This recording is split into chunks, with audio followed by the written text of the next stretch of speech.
Good morning, everyone. Secretary Radu, will you please call the roll? Regent Bartel? Here. Regent Bradley? Here. Regent Crane? Here. Regent Danae Davis? Here. Regent Stan Davis? Here. Regent Drew? Regent Evers? Here. Regent Falbo? Here. Regent Loftus? Here. Regent Manydeeds? Here. Regent Pruitt? Here. Regent Smith? Here. Regent Spector? Here. Regent Vasquez? Here. Regent Walsh? Regent Wingad? Here. Regent Womack?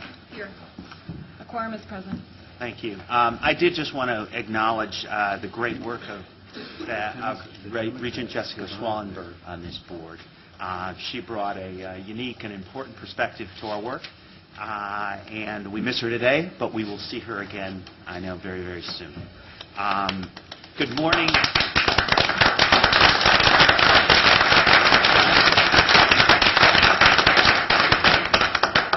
This is our first meeting of 2011. We have a full agenda this morning. We have two presentations guaranteed to provide insight on issues that are high in the minds of this board. One, entitled Net Price, What Students Pay for College, and the second entitled Addressing Alcohol Use and Abuse on College Campuses. We'll get right to it, and I will turn it over to President Rudd. Thank you, President Pruitt. Good morning, everybody. Good to see you all. Before we get too far along, it's my privilege this morning to introduce to you the new head of UW Colleges and UW Extension, Chancellor Ray Cross, who's sitting over there with the other chancellors.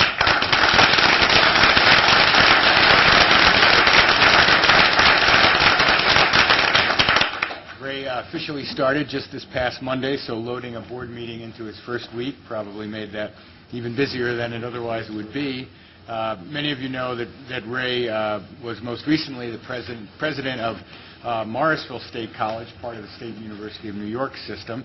But he was born and raised on a dairy farm in Michigan and worked in higher education in Minnesota. So this move to Wisconsin really kind of brings him back to his Midwestern roots. I was thinking, Ray, you got Michigan here, you got Minnesota there, then you finally hit the bullseye in coming back to Wisconsin. So we look forward to working with you. Welcome. As President Pruitt indicated, we will have two presentations this morning. First, we're going to focus our attention on an issue that we are all always mindful of, and that's the cost of a college education. At a time when the economy is still struggling to find its footing, we're keenly aware that the sticker price of college can play a significant role in students' decisions about how, where, and even if they will attend. College costs are not always easy to define, and what's true for one person may not apply to another. It can be confusing and complex. What's clear is that tuition hikes and the rising debt that some students and their families are taking on in order to finance their educations have drawn a lot of attention from the media and others.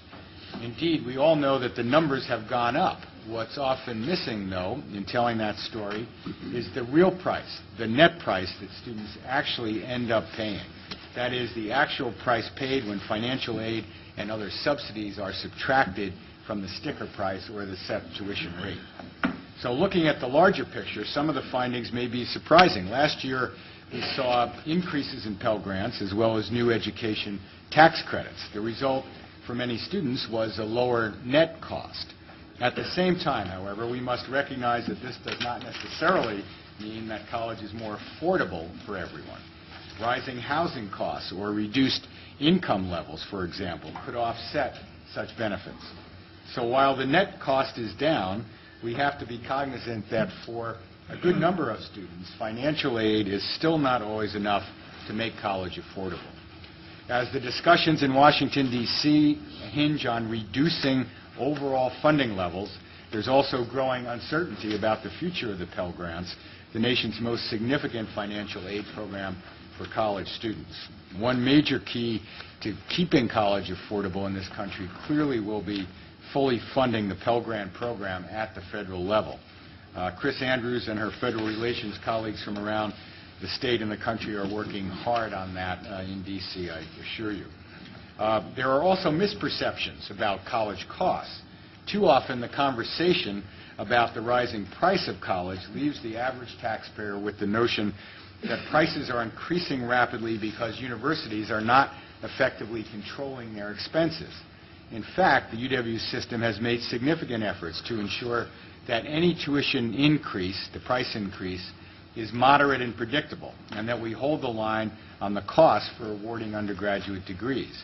Of course, the less the state pays toward this cost, the more the price for students and parents is bound to increase at some level. As policymakers and university leaders, we must explain these concepts to others more effectively. We need, I think, to more clearly communicate this information to students and their families, to taxpayers, to high school counselors, to legislators, the media, and others, to help them fully understand what these numbers mean when we talk about the cost and the price of a college education. But first, we have to understand all this ourselves. In order to enhance our grasp of all the forces at play here, we're going to look more closely this morning at several key issues. The cost of education versus the price, or tuition rate, the sticker price, or tuition rate, versus the net price paid, student debt load trends, and to remind ourselves what this is really all about, the benefits of higher education for individuals and a society at large. Here to guide our discussions, I'm pleased to say, is Dr. Sandy Baum. Dr. Baum is an independent higher education policy analyst and professor emerita at Skidmore College in the beautiful town of Saratoga Springs, New York. Sandy also has an appointment as a senior fellow at George Washington University School of Education and Human Development. She's written extensively on issues relating to college access, college pricing, student aid policy, student debt, affordability, and other aspects of higher education finance. She's the co-author of the Trends in Higher Education series and Education Pays, the Benefits of Higher Education for Individuals and Society for the College Board. Other recent works include a study of setting benchmarks for manageable student debt levels and another study of tuition discounting in public and private colleges and universities. She co-chaired the Rethinking Student Aid Study Group, which issued comprehensive proposals for reform of the federal student aid system, and is currently running a Brookings Institution project to develop a framework for improving the equity and efficiency of state grant programs. And as if all that is not credential enough, Sandy has one other ace up her sleeve. She happens to be the daughter of Werner A. Baum, an expert in meteorology and atmospheric science, and the former chancellor at UW-Milwaukee from 1973 to 1979. Chancellor Baum helped to increase UWM's focus on research and started the UWM Foundation. While he wound up having to end the football program at UWM, he helped to strengthen the Panther basketball program. He also expanded the campus with the construction of Curtin and Cunningham Halls and the chemistry building and the remodeling of UWM's historic Downer College buildings. So it's my real pleasure to present Dr. Sandy Baum and welcome her back to the University of Wisconsin system. Sandy.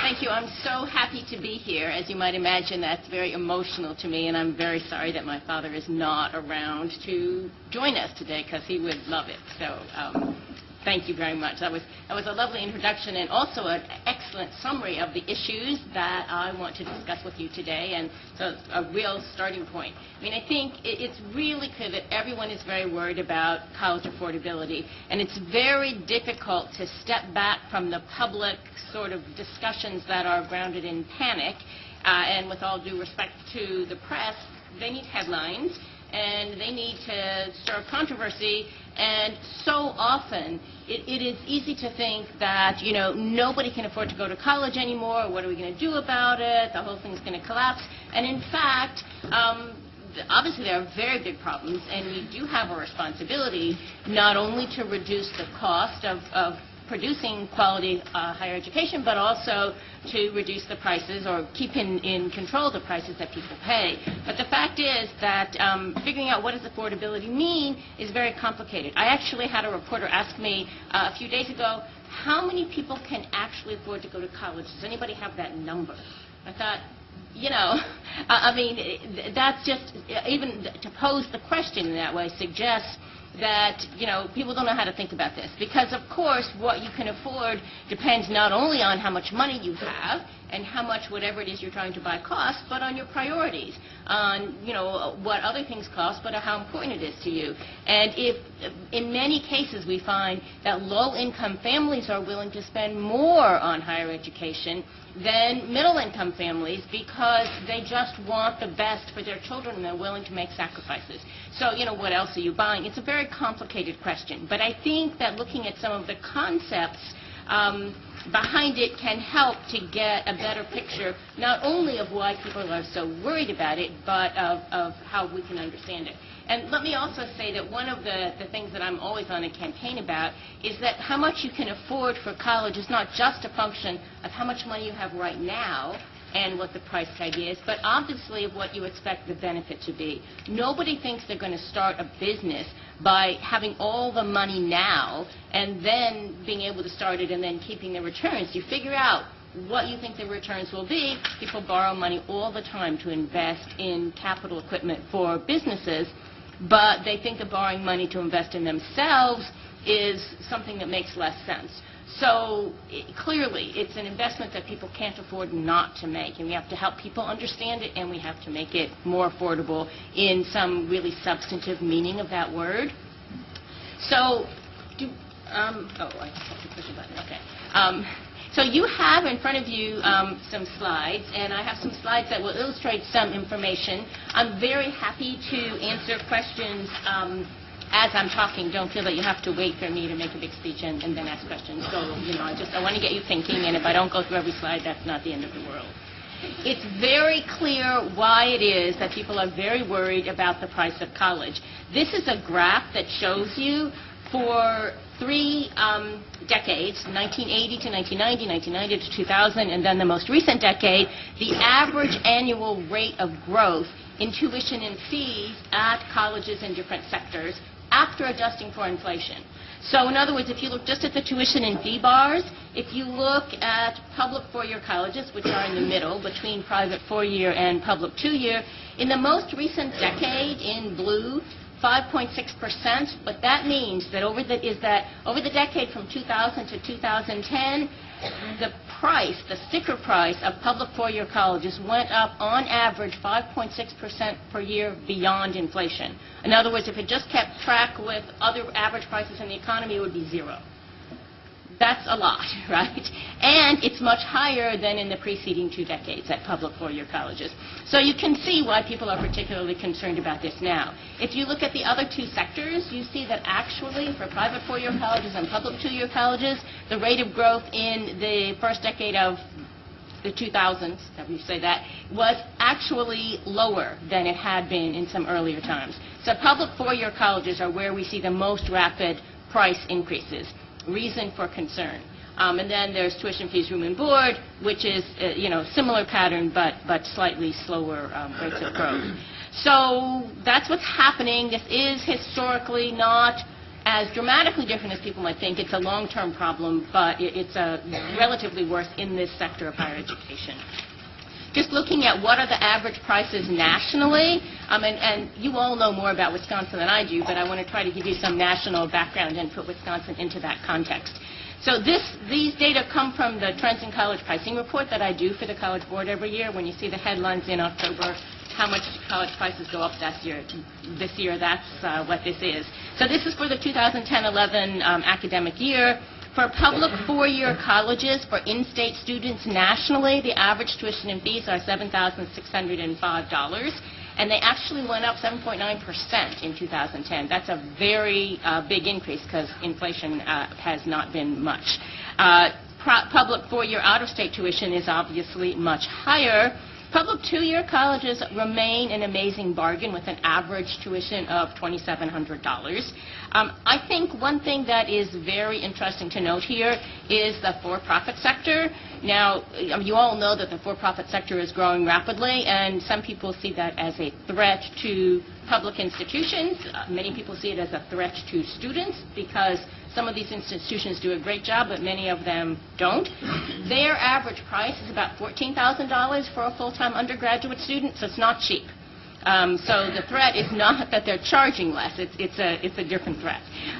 Looking at total charges, you can see that for public four-year in-state, if you include room and board, it's $16,140. It's always hard to know which way to think about this, because obviously, on the one hand, many students, go to college, live on campus, pay the comprehensive fee, couldn't even tell you what's room and board and what's tuition. On the other hand, many students don't live on campus. And for some students, there is the option of living at home with their parents or living at home with their families and not actually paying any living costs that they wouldn't pay if they weren't in college. So when you think about food, and institutions have limited control over how much the rent and food cost, right? You can control the dormitories to some extent. And when you think about the true personal cost to a student of going to college, they think of it as all of the expenses for everything they have to shell out. But in fact, they were probably going to eat even if they didn't go to college. So from the real perspective of the cost, you can't really say, oh, that food, that's really, you were going to pay for that anyway. On the other hand, what's missing here is what is the biggest cost for many people, which is the opportunity cost, the foregone wages. If you're not working full-time while you're in college, and it's very difficult to succeed in college if you're working full-time, then that's a big cost, those foregone earnings. So in a way, I like to think of the living costs as a substitute for the foregone earnings, and therefore more of an approximation of how much it really does cost an individual to go to college. Trying a little bit to put Wisconsin into the national context, for one thing, public four-year college is a big bracket there. And throughout the nation, it's more expensive to go to a doctoral university than it is to go to a master's or comprehensive institution. And then there are public colleges that are just baccalaureate colleges. I think the Wisconsin model of colleges is pretty unusual, so it's hard to compare those prices. But you can see here in the top section of the chart, there is just tuition and fees, and in the bottom, total budgets. And those total budgets include not only room and board, but also other expenses like books and supplies, other things that students have to buy to go to college. So in the United States, for example, if you look at doctoral institutions, the average tuition and fees are $8,500 compared to comprehensive or master's institutions, $6,600. So that differential is there. And averages are always a problem, right? Because people think, oh, the average, I can't afford that, I can't go. But there's, in fact, quite a range of tuition and fees, quite a range of types of institutions. But you can see that tuition and fees in Wisconsin are pretty close to tuition and fees in the nation as a whole.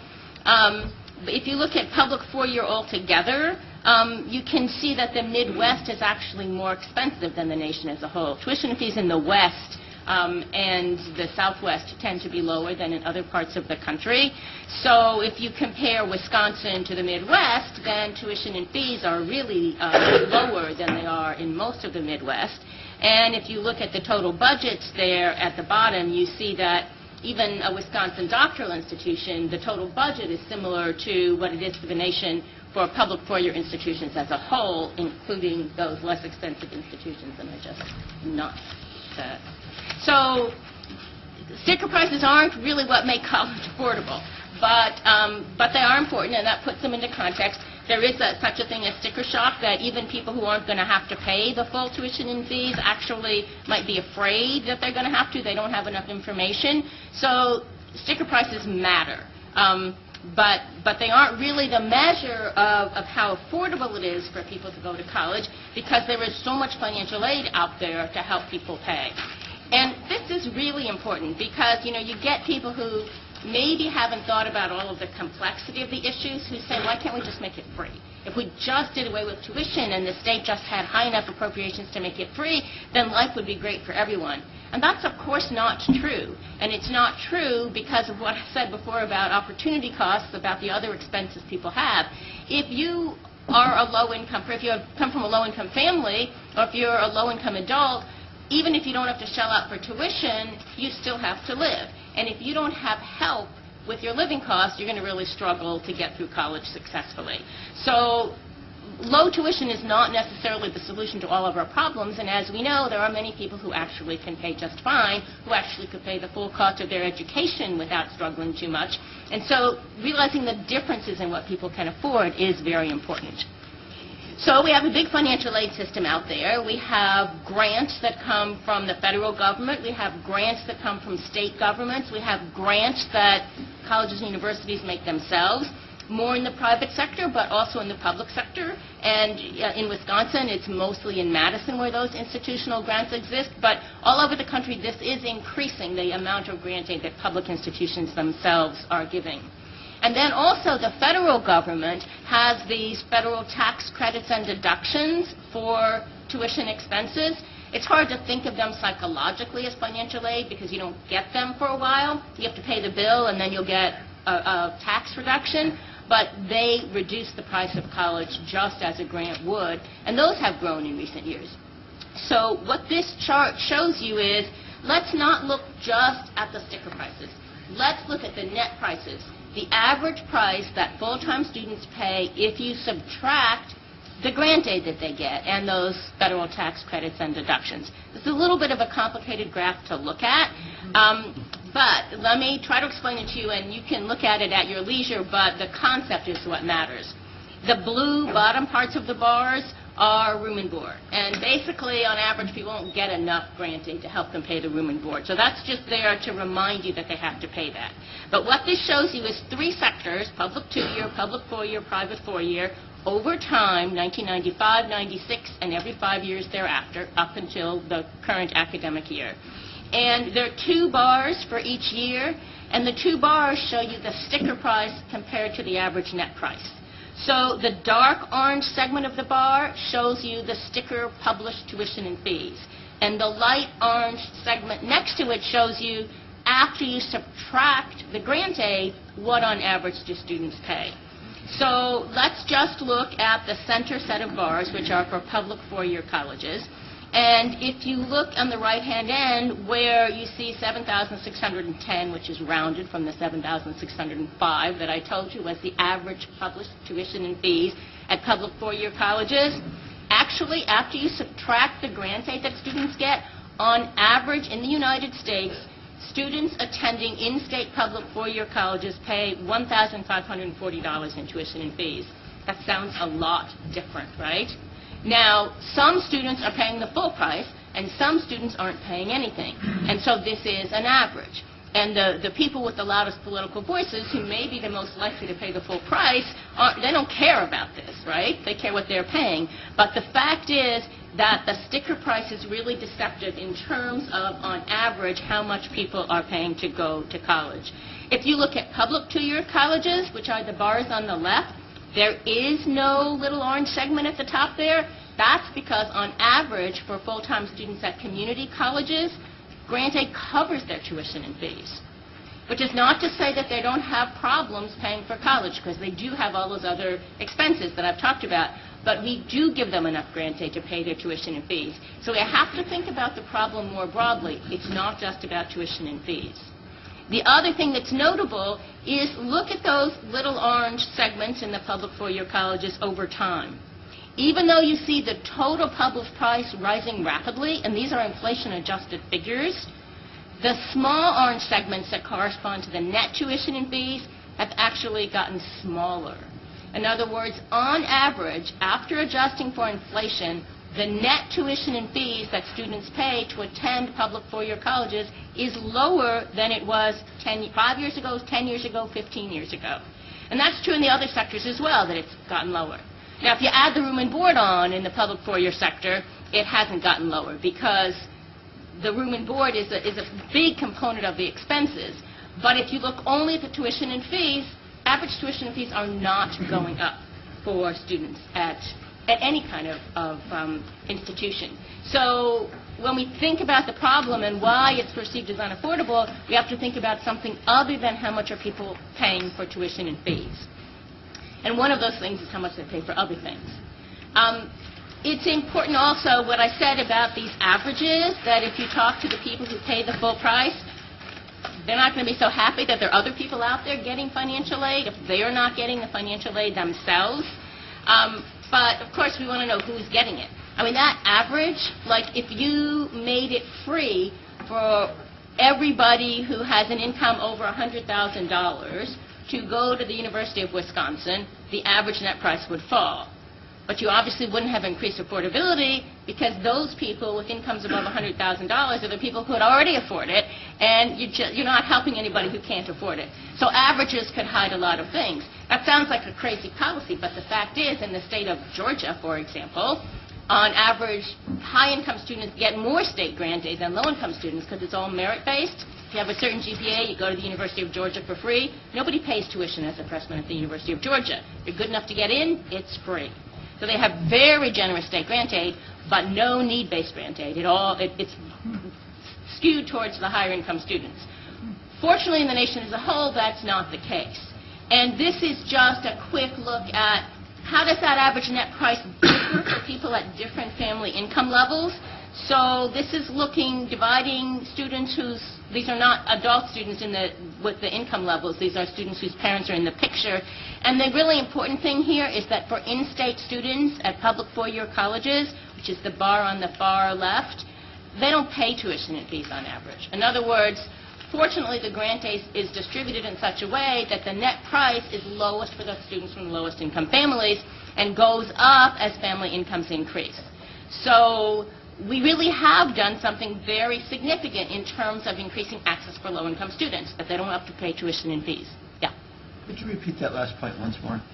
So on average, the grant aid that low-income students get at public four-year colleges and at public two-year colleges is enough to pay the whole tuition and fees. So the struggles that they face aren't about tuition and fees. They get the grant aid to do that. It's not true of all students, but it is true of students in the lowest income quartile, that they get enough grant aid to cover their tuition and fees. That's in the nation as a whole for in-state students at public four-year colleges. That's the case. Is grant aid including loans or grant? No. This does not include loans. And they obviously have to borrow money to cover some of those expenses. It includes grant aid. And part of this is about this increase in Pell Grants that we've had recently. Huge increase in Pell Grants from the federal government. That is not going to happen every year. In other words, this year tuition is going to go up again. And in fact, we don't know yet whether it happened for the current year really, but next year, I promise you, tuition is going to go up more than Pell Grants. So this is where we are now, not predicting where we will be in the future. And it's very important, that if students have trouble now, think how much trouble they would have if we hadn't increased this grant aid. If really that everybody had to pay that sticker price, this would really be a disaster. But it is important to break it down, not just look at the averages and ask who is getting the grant aid, because it really matters who's getting the grant aid, whether it's doing anything to increase affordability or not. And so one real issue, of course, with affordability is what's happening to the income that people have to pay, right? And that's just a huge problem. I mean, it wouldn't matter. I mean, an extra $500 on tuition is $500. It's a lot of money for some people, but the real problem is, if you gave them $500, that wouldn't solve their problem. It's if you look at what's happened to family incomes over time. And, I know it's sort of out there as common wisdom that inequality has increased over time, but I think it's really dramatic to see how much inequality has increased over time.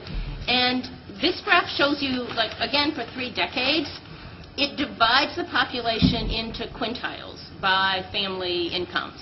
And it asks how much has the family income on average of people in the lowest quintile grown over the decade, how much has it grown for people at the top of the income distribution. And in fact, it has not only the 5 quintiles, but also the little light orange bar for the top 5%.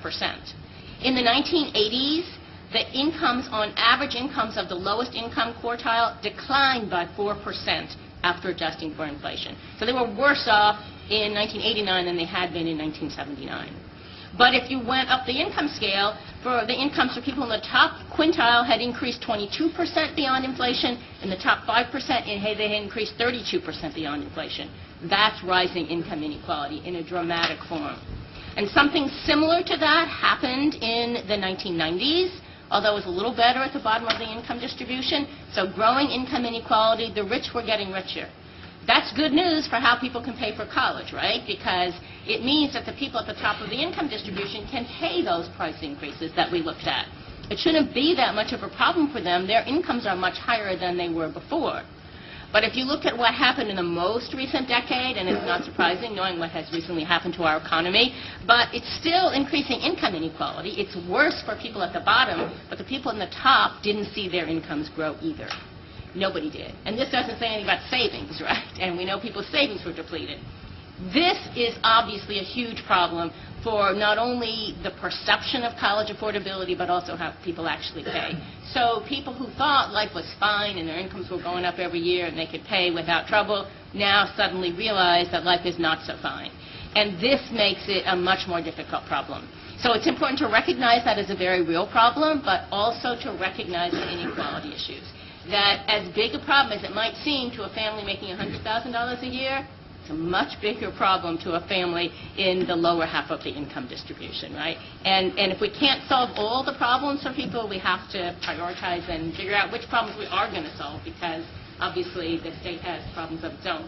Everybody's got problems. But I think keeping this in mind in conversations of affordability is just critically important. There's almost nothing we could do in terms of college prices that would solve this problem. I mean, and I don't mean to suggest that it doesn't matter how much you raise tuition, it does. But the idea that a few $100s is going to make things manageable for people, unfortunately, it's a much bigger problem than that. So what I've just said is sticker prices are going up very fast. This isn't just about Wisconsin. It's about the nation as a whole. It's about all sectors of higher education, but particularly four-year colleges. But we should look not just at the sticker prices, but it's much more important to look at the net prices that students actually pay after you take their grant aid into consideration, and at who's getting that grant aid. And different types of grant aid go to different students. So looking at what has happened to this grant aid over time, just to give you an idea of where does the grant aid come from and how has it grown over time, this is just one decade, but the bars getting taller mean that even after adjusting for inflation, the total amount of grant aid that we give to students has increased dramatically. Now, the number of students has also increased dramatically, so that's one thing that's really important to keep into account. But still, what you see here, I mean, I think the breakdown, the bottom segment of the bar, which is dark blue, is federal grants. That's mostly Pell Grants. Pell Grants go to low and moderate income students. If you come from a family with an income above $50,000, you're not going to get a Pell Grant. About half of the Pell Grant dollars go to independent students who are older, who we don't know anything about their family backgrounds. So only about half of the Pell Grants go to dependent students. Institutional grants are next. Colleges and universities giving their own grant aid. Private and employer grants. Employers give a lot of money to people to go to college, and there are a lot of private organizations out there giving money. Those are very important dollars. And then there are state grants, which also are very significant and have also grown. It's just that federal grants have grown so rapidly, just particularly in the past year. But the Pell Grants, Pell Grants went from $18 billion in 2008-09 to $28 billion in 2009-10 in 1 year. That's amazing.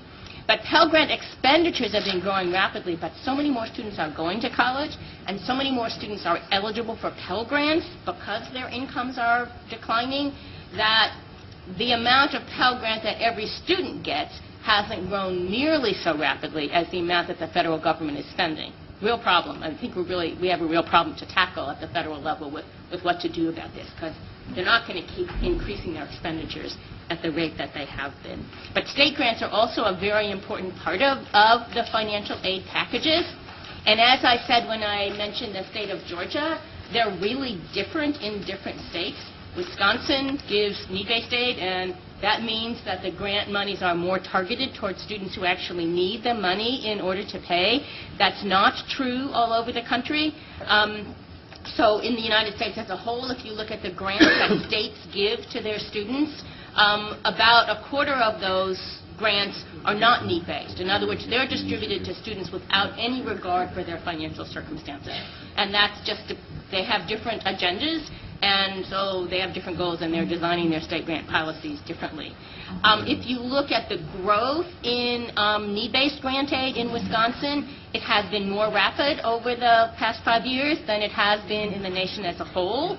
But need-based grant aid per full-time equivalent student, is pretty close to what it is in the nation as a whole. If you look at the overall grant aid, it's lower in Wisconsin than in the nation, but that's really because these states like Georgia and South Carolina that give merit-based aid, that pay for anybody like with a B average or high SAT scores to go to college, they actually have the highest grant aid per student. So taking that out and looking at Wisconsin in the context of need-based grant aid gives you a better picture of what Wisconsin is doing to make college more affordable in comparison to other states, and it's about the same, just as the tuition is about the same. And again, that difference between need-based aid and non-need-based aid is really important in terms of whether the money makes college more affordable or not. It reduces the price no matter who you give it to, right? But reducing the price is not the same thing as increasing affordability, because many of the students at public institutions, particularly at public flagship universities, public research universities, come from quite wealthy families relative to the state average and relative to the incomes of the taxpayers. And that's an important issue. So making it cheaper for all those people who we hope and expect will have higher incomes after they graduate is not necessarily increasing affordability. If you think of the word affordability as really meaning what becomes possible that wasn't otherwise possible. But that's a hard goal. There are many other motives for giving grants to reduce the net price. Obviously, as is the case in these merit grant states, where what they're trying to do is keep their students in state. They want talented students to go to college in Georgia instead of leaving the state. And many colleges and universities also give money to students who could afford to pay without it, but they want to attract them. And it's thought of as a private college practice. You hear all the time about the competition among private colleges about giving merit grants, but it's true among public colleges too, and I know it's true to some extent here, although I don't know what all of the discussion about it has been. But the fact is that there are reasons besides making college affordable that are behind grant aid. Maybe you just want to attract better students. Maybe you want to move up in the rankings. Maybe you know that you'll provide better educational opportunities if you have better students on campus. Faculty like to teach good students. I like to teach good students. But over half of the grant aid that is given out by public four-year colleges in this country is given to students who could afford, by our measures of need analysis measures, who could afford to pay without it. Over half of the institutional dollars that public institutions are giving out goes to people who have no documented financial need. So to the extent that we have people who actually can't afford to pay, in reasonable definitions of affordability, there is a question to be answered about what are the purposes of the aid and are they appropriately targeted. And this is a graph just for public four-year colleges and universities in the nation of how much grant aid are they giving out per student, just institutional grant aid. So this doesn't include federal or state grant aid. And the part that meets need has grown over time. It is growing more rapidly than the part that doesn't meet need. And that might be because institutions are saying, well, we have all these students who can't afford it, let's help them instead. But another explanation for it is that as tuition rises and family incomes stagnate, more people have need. So if you were giving somebody a grant and they didn't need it, but then their parent lost a job, maybe now they need it. So it might not be a policy change at all. It might be just that there's so much more need out there that more of our dollars are meeting need. And I don't have an ability with the data that I have to really sort that out. Did somebody have a question? But it is still true that half of those dollars are going to people who don't appear to need them. And so that's a question, I think, that we need to ask. I mean, there are reasons to do that, but we need to think about what those reasons might be.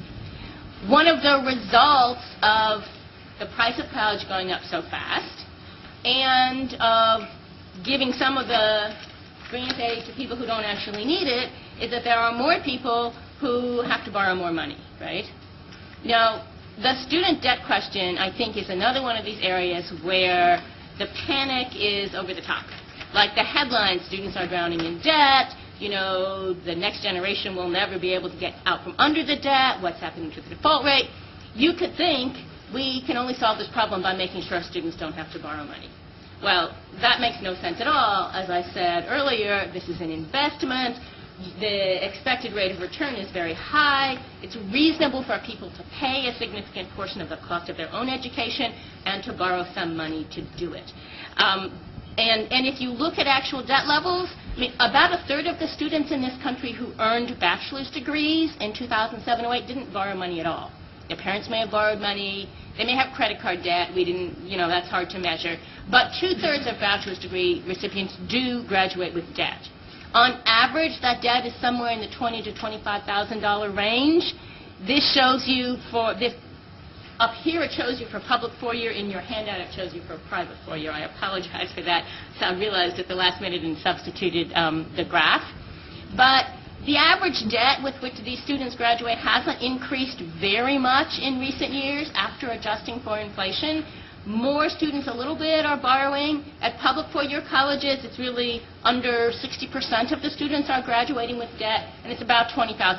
Now, this is 2008-09, so, but $20,000 to $25,000 is reasonable. It's not that much less at publics than it is at privates.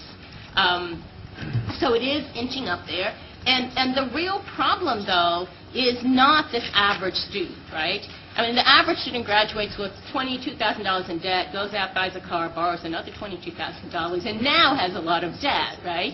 But then they get a job, and even in the current economy, the average student does get a job, and they can pay it back, and they can pay it back over 10 years, and they're okay. And in fact, we have a new federal income-based repayment plan that says if you have federal loans, you'll never have to pay more than a limited percentage of your income. In other words, it takes into account that if you don't have a job or you have an income that's, below 150% of the poverty line, you really can't afford those debt payments. Okay, you don't have to pay them now. So you don't have to default on your student loan just because you don't get a job for a couple of years. So we have a lot of protection. The problem is that there are some students who are borrowing much more money than that. Some students who are going to the bank and taking private loans that don't have protections. Some students, in the newspaper finds everybody who borrowed $100,000 to go to an undergraduate degree. I mean, there are people doing that, and that's a real problem, and it's a real problem for those individuals, but it's not typical. And the solution is not to say, don't let students borrow. The solution is to say, get some better advice and information and protection for those students at the tail of the distribution who are making really bad choices. And some of them should go to a less expensive institution. Some of the parents who could afford it but don't help should be convinced to help.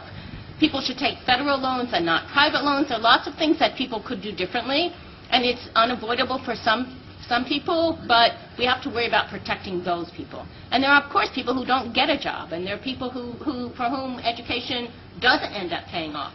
And we really have to recognize that we're asking people to make a somewhat risky investment. It has a really high payoff, but it doesn't work for everybody.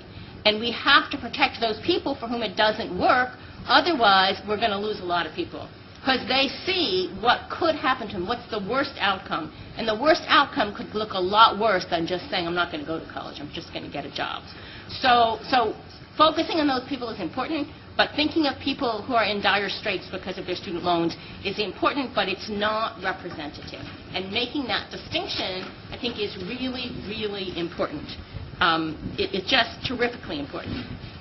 This graph, I know this graph is hard to look at, but if you want to look closely at it, what shows you is the distribution of debt with which students graduate. And it just makes it really clear that for most students it's not a problem, but we do have students for whom it is a problem. And if you look at students, well, in the for-profit sector, you can start seeing why there's a fuss about this. A quarter of the bachelor's degree recipients graduated with more than $40,000 of debt, whereas in public four-year colleges only 6% did. So we should worry about that 6%.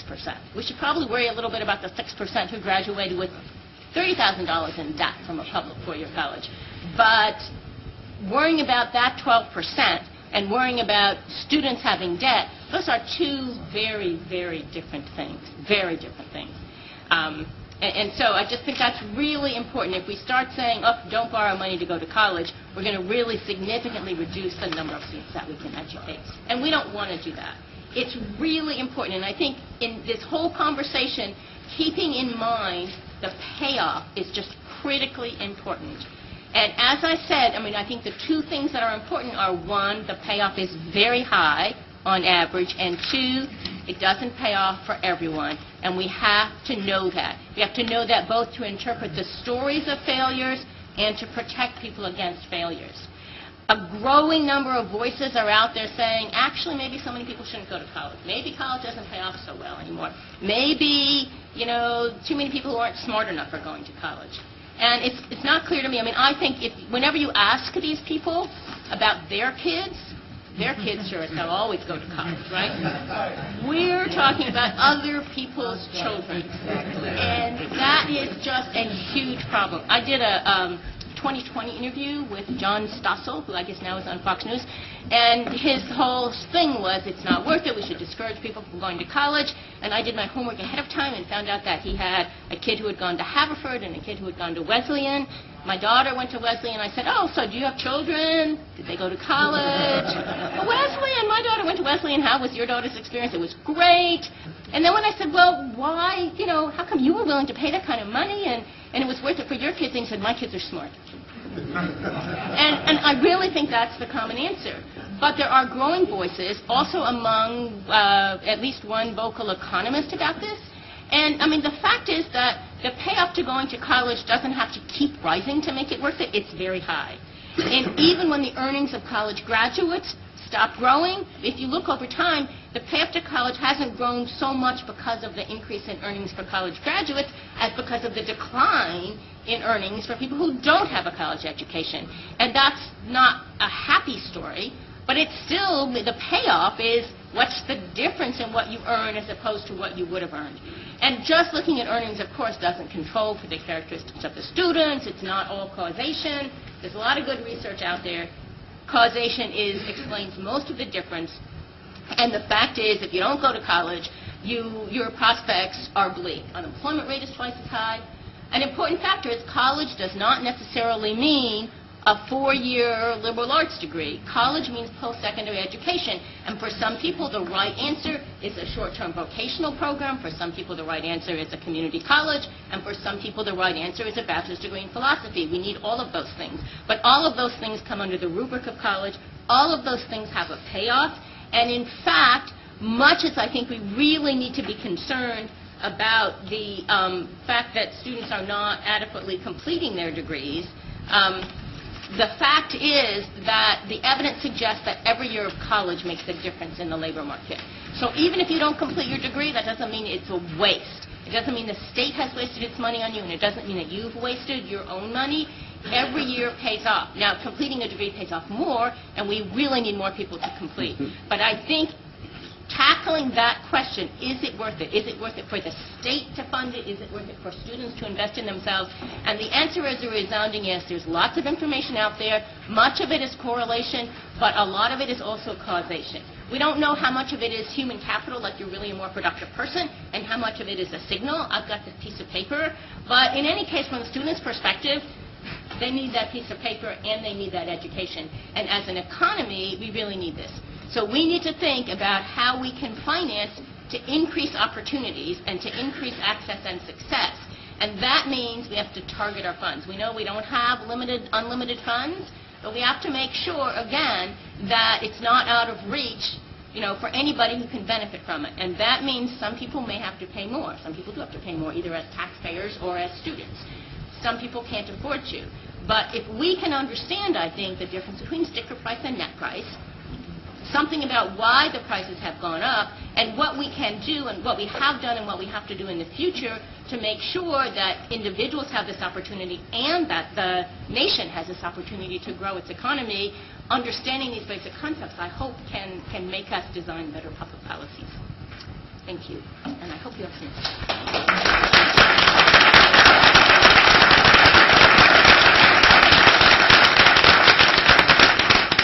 Questions? Regent Loftus. Thank you. Very, very good. Very interesting. Can you talk a little bit more about price? And I want to give you an example that doesn't show up in your statistics. We just received a new report on our transfer students into the system, and the largest increase from sending institutions has been from the technical colleges. If you live in Madison and the, I don't know what it is, 12 surrounding counties, you're in this technical school district. And that's the Madison Area Technical College. Recently changed its name to Madison College. Each semester they send a flyer out to every household, and this time it was start your college, your university education here. And it's quickly become known to parents and students that a price differential is there, regardless of their family income, and that it used to be, okay, you can't get into Madison right now, but go to the technical college and then you can get in 2 years. That has flipped. Get a cheaper start and then go to Madison. It seems to say that if there is a price option, of course these students can probably live at home and work, that becomes quickly quite popular, not only among the students and the parents. I can't tell you what that price differential is, to tell you the truth, per credit or anything like that. I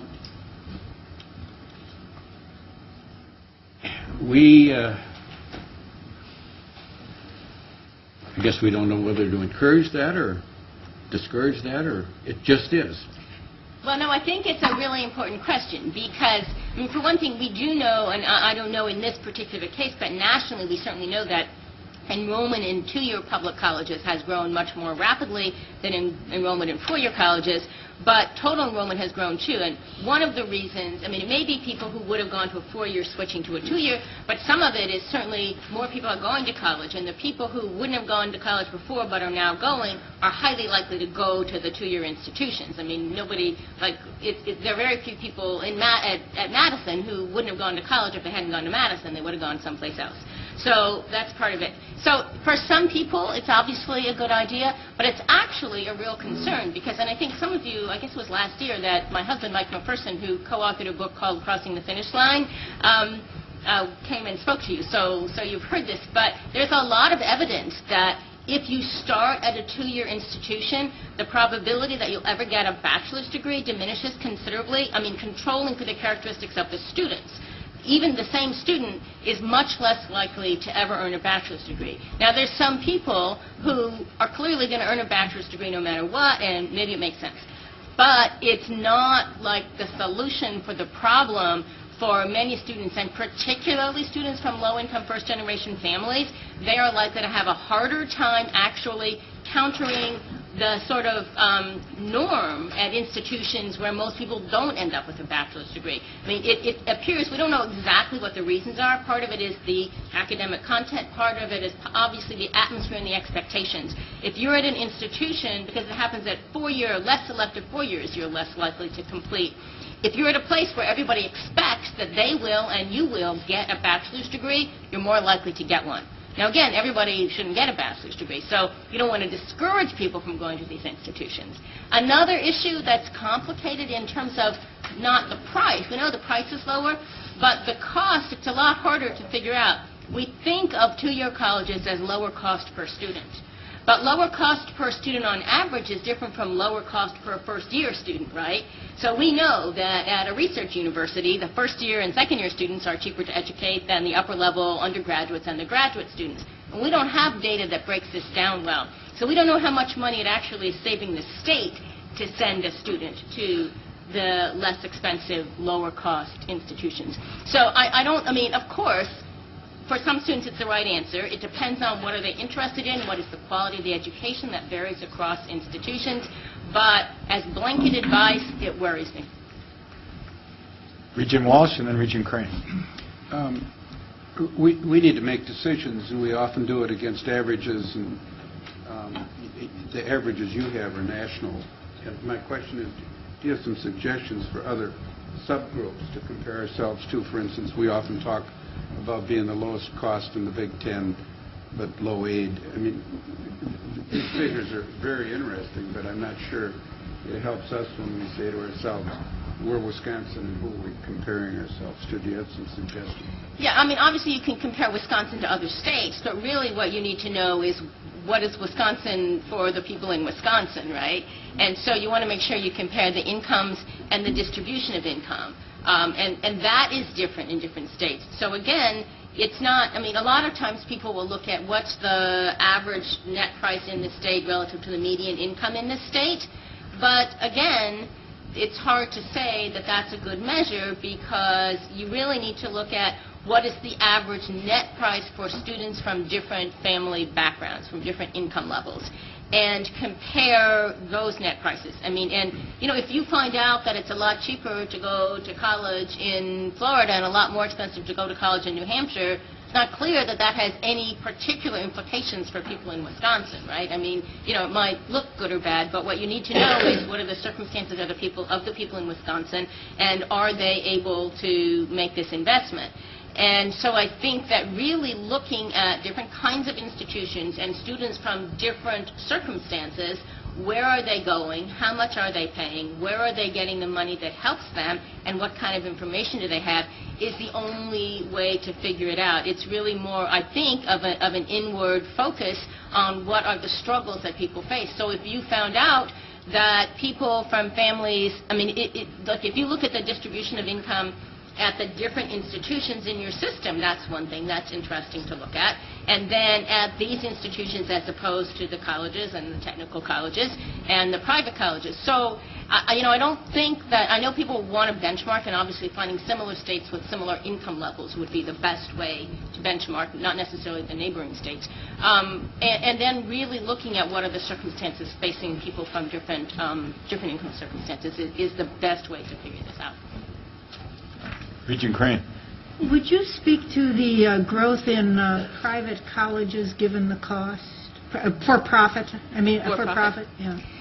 The for-profit college movement is complicated. I think that most of the discussion goes on from people who love them and people who hate them, and the answer is somewhere in between. I think that the growth, first of all, almost no affluent people go to for-profit colleges. That's a warning sign. You want to know why is anybody not choosing to spend their own money to pay for this. A huge percentage of their revenue comes from federal student aid, and that means people aren't using their own money. So they are advertising intensely. They stick the financial aid form in front of you and say, you know, here, sign this and you won't have to pay because it will be paid for you. So a lot of it is people who don't have good information signing up for these things. On the other hand, it is very clear that many of these institutions are doing something right. They are convenient.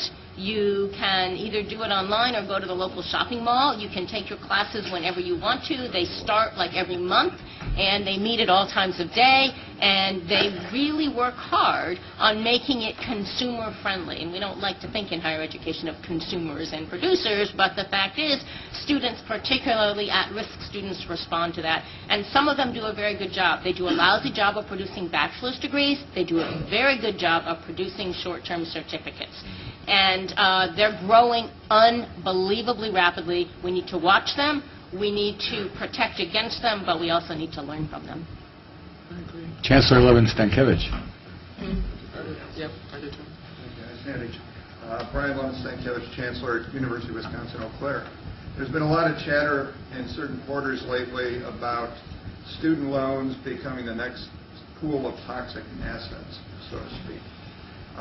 We had a legislator in this state issue a blanket statement that 48% of student loans are in default, when we represent institutions where the average default rate is 1 to 3%. And there's also people who can pay for college who don't pay in current dollars but borrow heavily and pay in future dollars. How much validity is there to this charge of toxic assets in the student loan area? Yeah, I think there is some validity, but not in the way what you have described as the argument is being made. The default rate is much less than 48%. However, for the for-profit sector, it is about that, and about half of the defaults come from the for-profit sector, where about 10% of students are enrolled. So if you took the for-profit sector off, the whole situation would look very different. But the toxic assets question is really about private student loans. And as recently as 2007-08, or 2007-08, about 25% of the education loans in this country were coming from private loans, not federal guarantees, not subsidized in any way, just people going to the bank getting a loan. And a lot of those loans were made to people who were not creditworthy, who were going to institutions where they weren't going to graduate, and a lot of those loans are going bad. And that's not about student loans so much as it's about credit markets, right? I mean, the same thing happened to the private student loan market as to the rest of to the housing market. But now, then the amount of those loans has plummeted, both because the banks don't want to make them. It's not just banks, it's other kinds of lenders, and because the federal government increased the amount that students can borrow. So in 1 year, it's like there was a 25% increase in federal borrowing and a comparable dollar decrease in private borrowing, same amount of borrowing, but now from the federal government. So I think that the private student loan market is something to really worry about, because these are variable rate loans. The interest rate can go up. They are made to students who are at risk.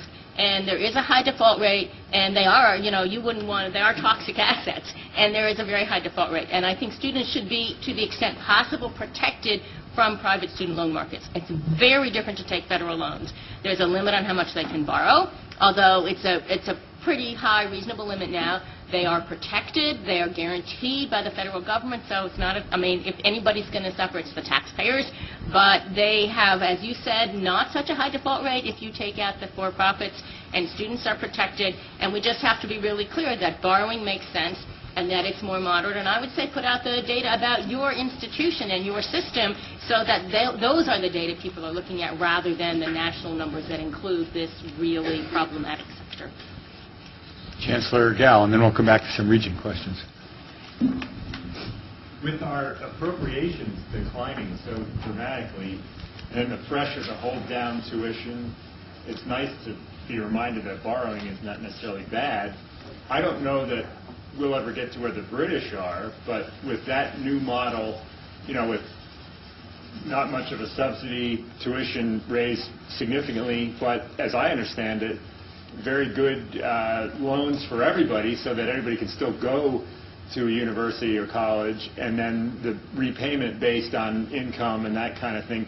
What's your opinion of that model, and does it have implications for the U.S. system? It does have big implications, and in fact, our income-based repayment plan that I described before that says you don't owe any payments until you make at least 150% of the poverty line, and then you only have to pay, it's right now 15%, but it's going to go down to 10% of your income above that. It's pretty similar to the British model of income contingent loans. The difference is in England, you don't actually have to pay tuition up front. You only pay later after you graduate, like with this tax. And we're never going to do that. I mean, if you think about the transition costs, that would be huge, right? Like, you need the money now, and people expect to pay it, and they didn't expect to pay it there. The other thing that's different there is that they actually don't have this culture of expecting parents to pay to the extent that they're able. And they are sort of transitioning to something more like that. But we believe that if the parents have the money, that's the first place the money should come from for traditional age students. And they don't have that. They say you're 18, you're an adult. So it's a pretty different system, but I think we're on the road to something like that. I think we need to improve it. And I actually think it's more constructive to suggest that dollars be put into this. Pell Grants are great, but we're putting a lot of dollars into them. We need to put money into this income-based repayment plan, because really whether you can afford it depends on how you do afterwards. There are people from low-income families who make a lot of money afterwards, and people from high-income families who don't make a lot of money afterwards. And so a program that actually targets the subsidies based on your financial circumstances after college has a lot to be said for it. And right now, one of the problems with our system is, one, you don't have to, if you don't get it all paid back after 20 years, it's going to be forgiven, but that's a taxable event. As though somehow after 20 years of not being able to pay your student loan, you can pay the tax on that amount. That's crazy. There are bills always in Congress to change that. But also, if you can't afford the interest, under most circumstances, the interest keeps getting capitalized into the loan. So people who borrow $10,000 might end up owing $20,000. I think subsidizing that, and they're never going to pay it back, so we might as well make it an upfront subsidy so it doesn't haunt them and torment them and make it impossible for them to have access to credit markets. So I think we're moving in the direction of that kind of a scheme. I think that we need to move farther, but we will never have exactly the structure that they have in Europe for that. Regent Spector. I had a question as to whether or not any analysis of the type you've done so well here has been done for graduate schools, particularly law schools or medical schools. Yeah, it's a lot harder to do it for graduate schools. We do know that law students and medical schools, obviously the students borrow a lot of money. Law students actually are among the populations that have trouble paying back their loans. And I think that has to do with the fact that people go to law school thinking they're going to get rich, right? I mean, they just say, I'm going to be a lawyer, I'm going to be rich. And some lawyers are rich, but many lawyers are not. And actually, the variation in earnings among lawyers is really high as occupations go. So for some lawyers, it's great, and for others, it's not. But it doesn't seem to make sense to say we should just make law school cheaper. Again, what you have is so much variation in how people end up. It certainly makes sense to subsidize on the other end. Some people can pay back their loans just fine, but we do have to worry. And these programs about public interest law, subsidies, and so on, those are critically important if we want to protect law students.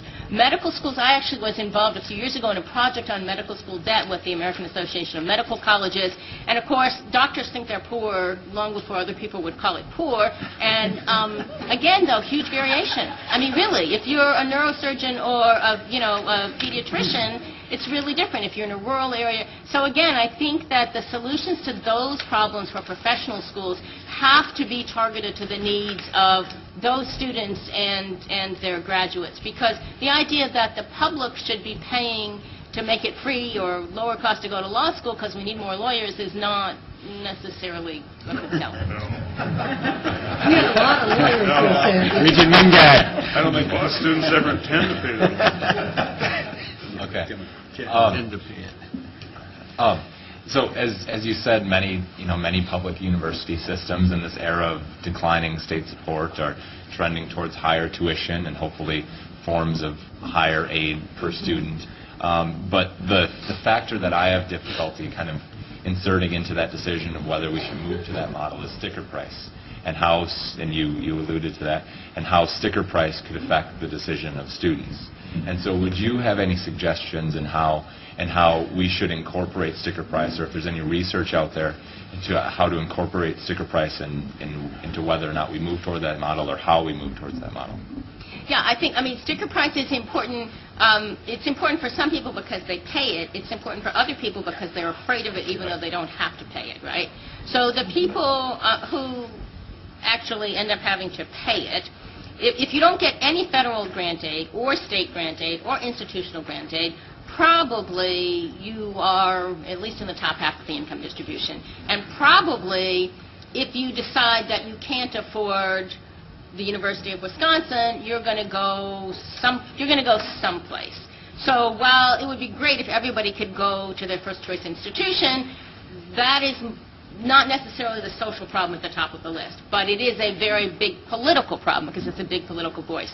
The problem at the other end of the income distribution is an information problem. And the whole system is so complicated that what we need to do is make it simpler and get better information about it. I have to say, for one thing, even with the sticker price, I spend a lot of time going to institutional websites trying to find the tuition levels. Really hard to do. And then when you do find them, there are, on many institutions, there are like 27 different prices depending on all different kinds of things. So that's complicated. But it's really the student aid system. If we could tell people, and there are some programs to do this, but if you could tell people when they're in 7th grade, this is how much money is available, this is how much, if you went to college today, this is how much you would have to pay, that would be very helpful. I mean, right now, you fill out a complicated financial aid form your senior year of high school, and a couple of months before you're going to start college, you get information about what kind of financial aid is available. That's too late.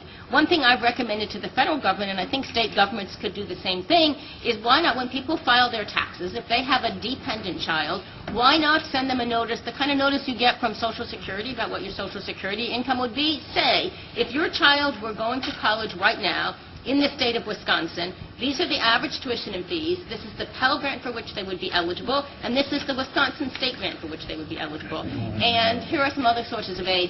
And that would provide, I mean, it wouldn't solve the problem, but it's not that expensive to do something like that. I think better information, because the answer, there's no pragmatic way to make the answer, we're just going to have low tuition.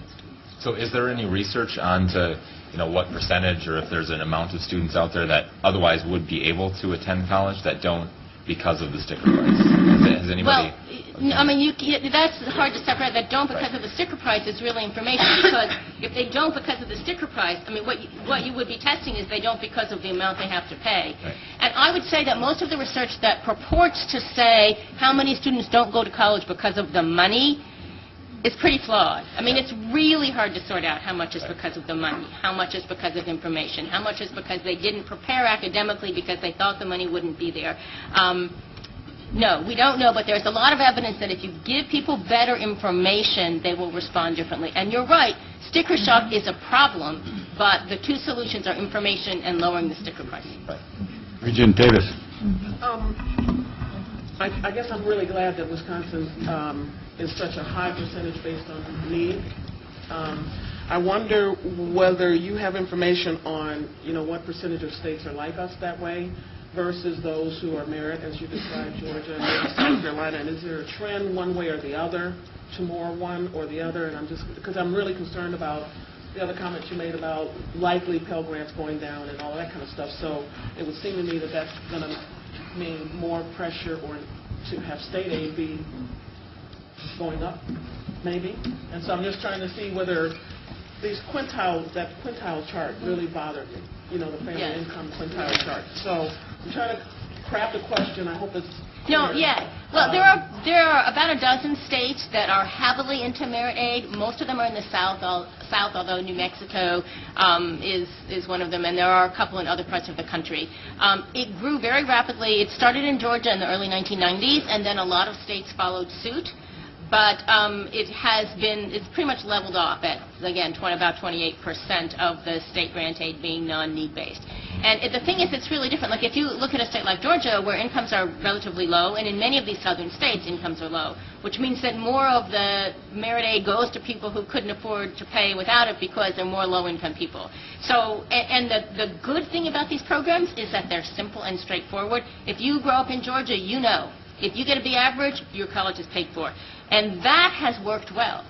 The problem is now it's so expensive, they're trying to figure out what are they going to do about it because so many people qualify for it.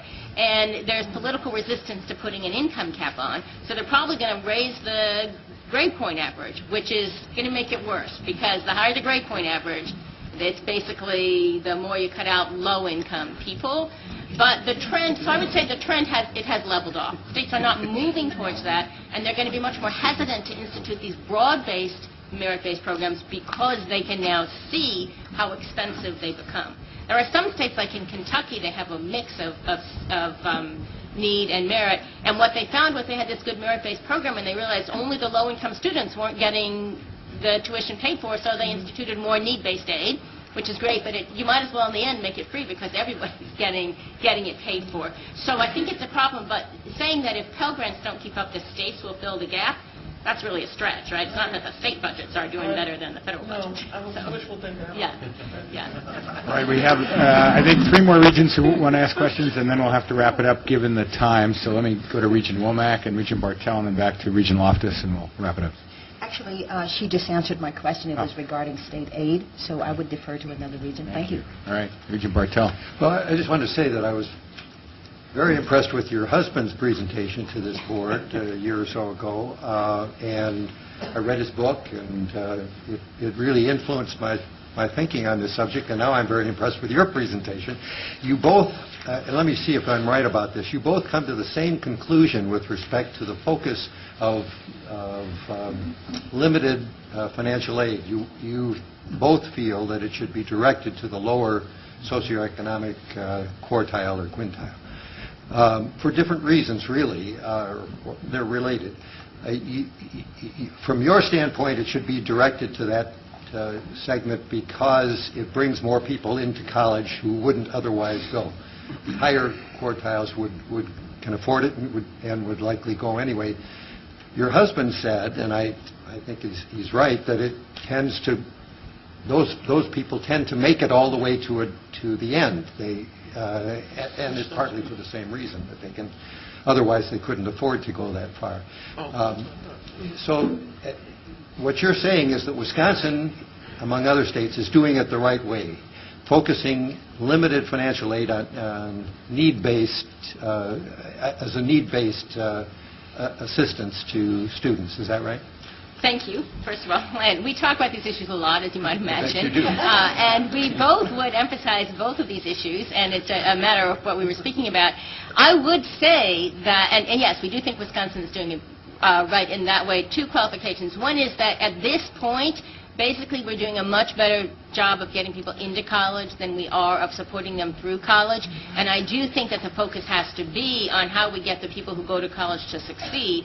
And there are ways to design aid programs so that they will really support that. And so the last thing you want is people to be losing their aid, as they progress through college. And I think thinking about how to improve the systems so that they support completion and so that they perhaps provide incentives to institutions to support completion. And that's not just handing out pieces of paper, but really supporting students through to quality degrees. I think that's critically important. So if I was going to say about future directions, I would emphasize the same completion point. But I would also say need-based aid is terrifically important, but you don't have to be poor to need need-based aid. And I don't think we should forget about the middle class. So there is a lot of advocacy about college access and success that does sort of forget the middle class. The middle class is better off than the poor, no doubt about it. But it doesn't mean that they don't need some sort of help. Last question goes back to Regent Loftus. Well, on the same subject and back to Georgia, certainly been following that legislature's grappling with this. They have a program that almost has first draw on the budget, and then everything else in the state budget has to be fit into that. And now they're struggling. How do we change this budgetary monster? Let's put it. Regardless, but we're starting on a program like that in Wisconsin, but we don't have any experience yet. A program like if you get good grades in high school, you get some tuition. Well, only if you have need, though. If you have need. Okay. Big difference. Big difference. Okay. So have there been states that have grappled with the problem that Georgia has? In other words, they had the merit-based system, and then they had to back off? Yeah. I mean, Georgia was really the pioneer, and nobody's really successfully done that. I mean, and it's very different. The mix of merit and need is very different because the entitlement that everybody gets it as these merit programs are, that's just so different. It's very difficult, as you know, to do away with an entitlement or to diminish an entitlement. Well, Sandy, you can tell by the number of questions you got that we found your presentation thoughtful, provocative, and data-rich. And I know we'll be talking about a lot of the issues you've raised as we have our ongoing conversations about tuition and the cost of the degree in Wisconsin. So we really appreciate your coming back home. Regent Pruitt? I just wanted to note, following up, if I could, Regent Bartel, we've now heard from Mike. We've now heard 1 year later from you. I was just wondering if there are any other members of your household. Thank you so much.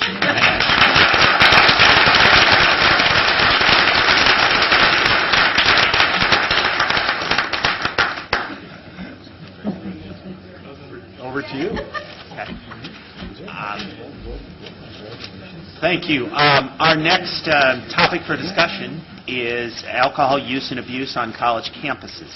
This is a topic of great concern to institutions of higher education all across the country, and the statistics certainly put the problem in perspective. According to a national core survey in 2006 and 2008, 84% of college students indicated that they have consumed alcohol in the past year, and 46% reported binge drinking in the past 2 weeks. Here in Wisconsin, 48% of students report drinking prior to coming to college, and 72% report drinking since coming to university. According to the AODA survey conducted by the UW system in 2009, 51% of UW system students reported binge drinking in the past 2 weeks. These numbers are troubling indeed, particularly as we consider the health and well-being of our students and the campus community. We also know that alcohol use can be implicated in unfortunate behavior, sometimes with tragic results. The challenge for college campuses, then, is how to address the widespread use of alcohol and alcohol-related problems. Wisconsin's alcohol culture, as it is sometimes referred to, doesn't make this challenge any easier. But it also doesn't provide us with an excuse not to take action.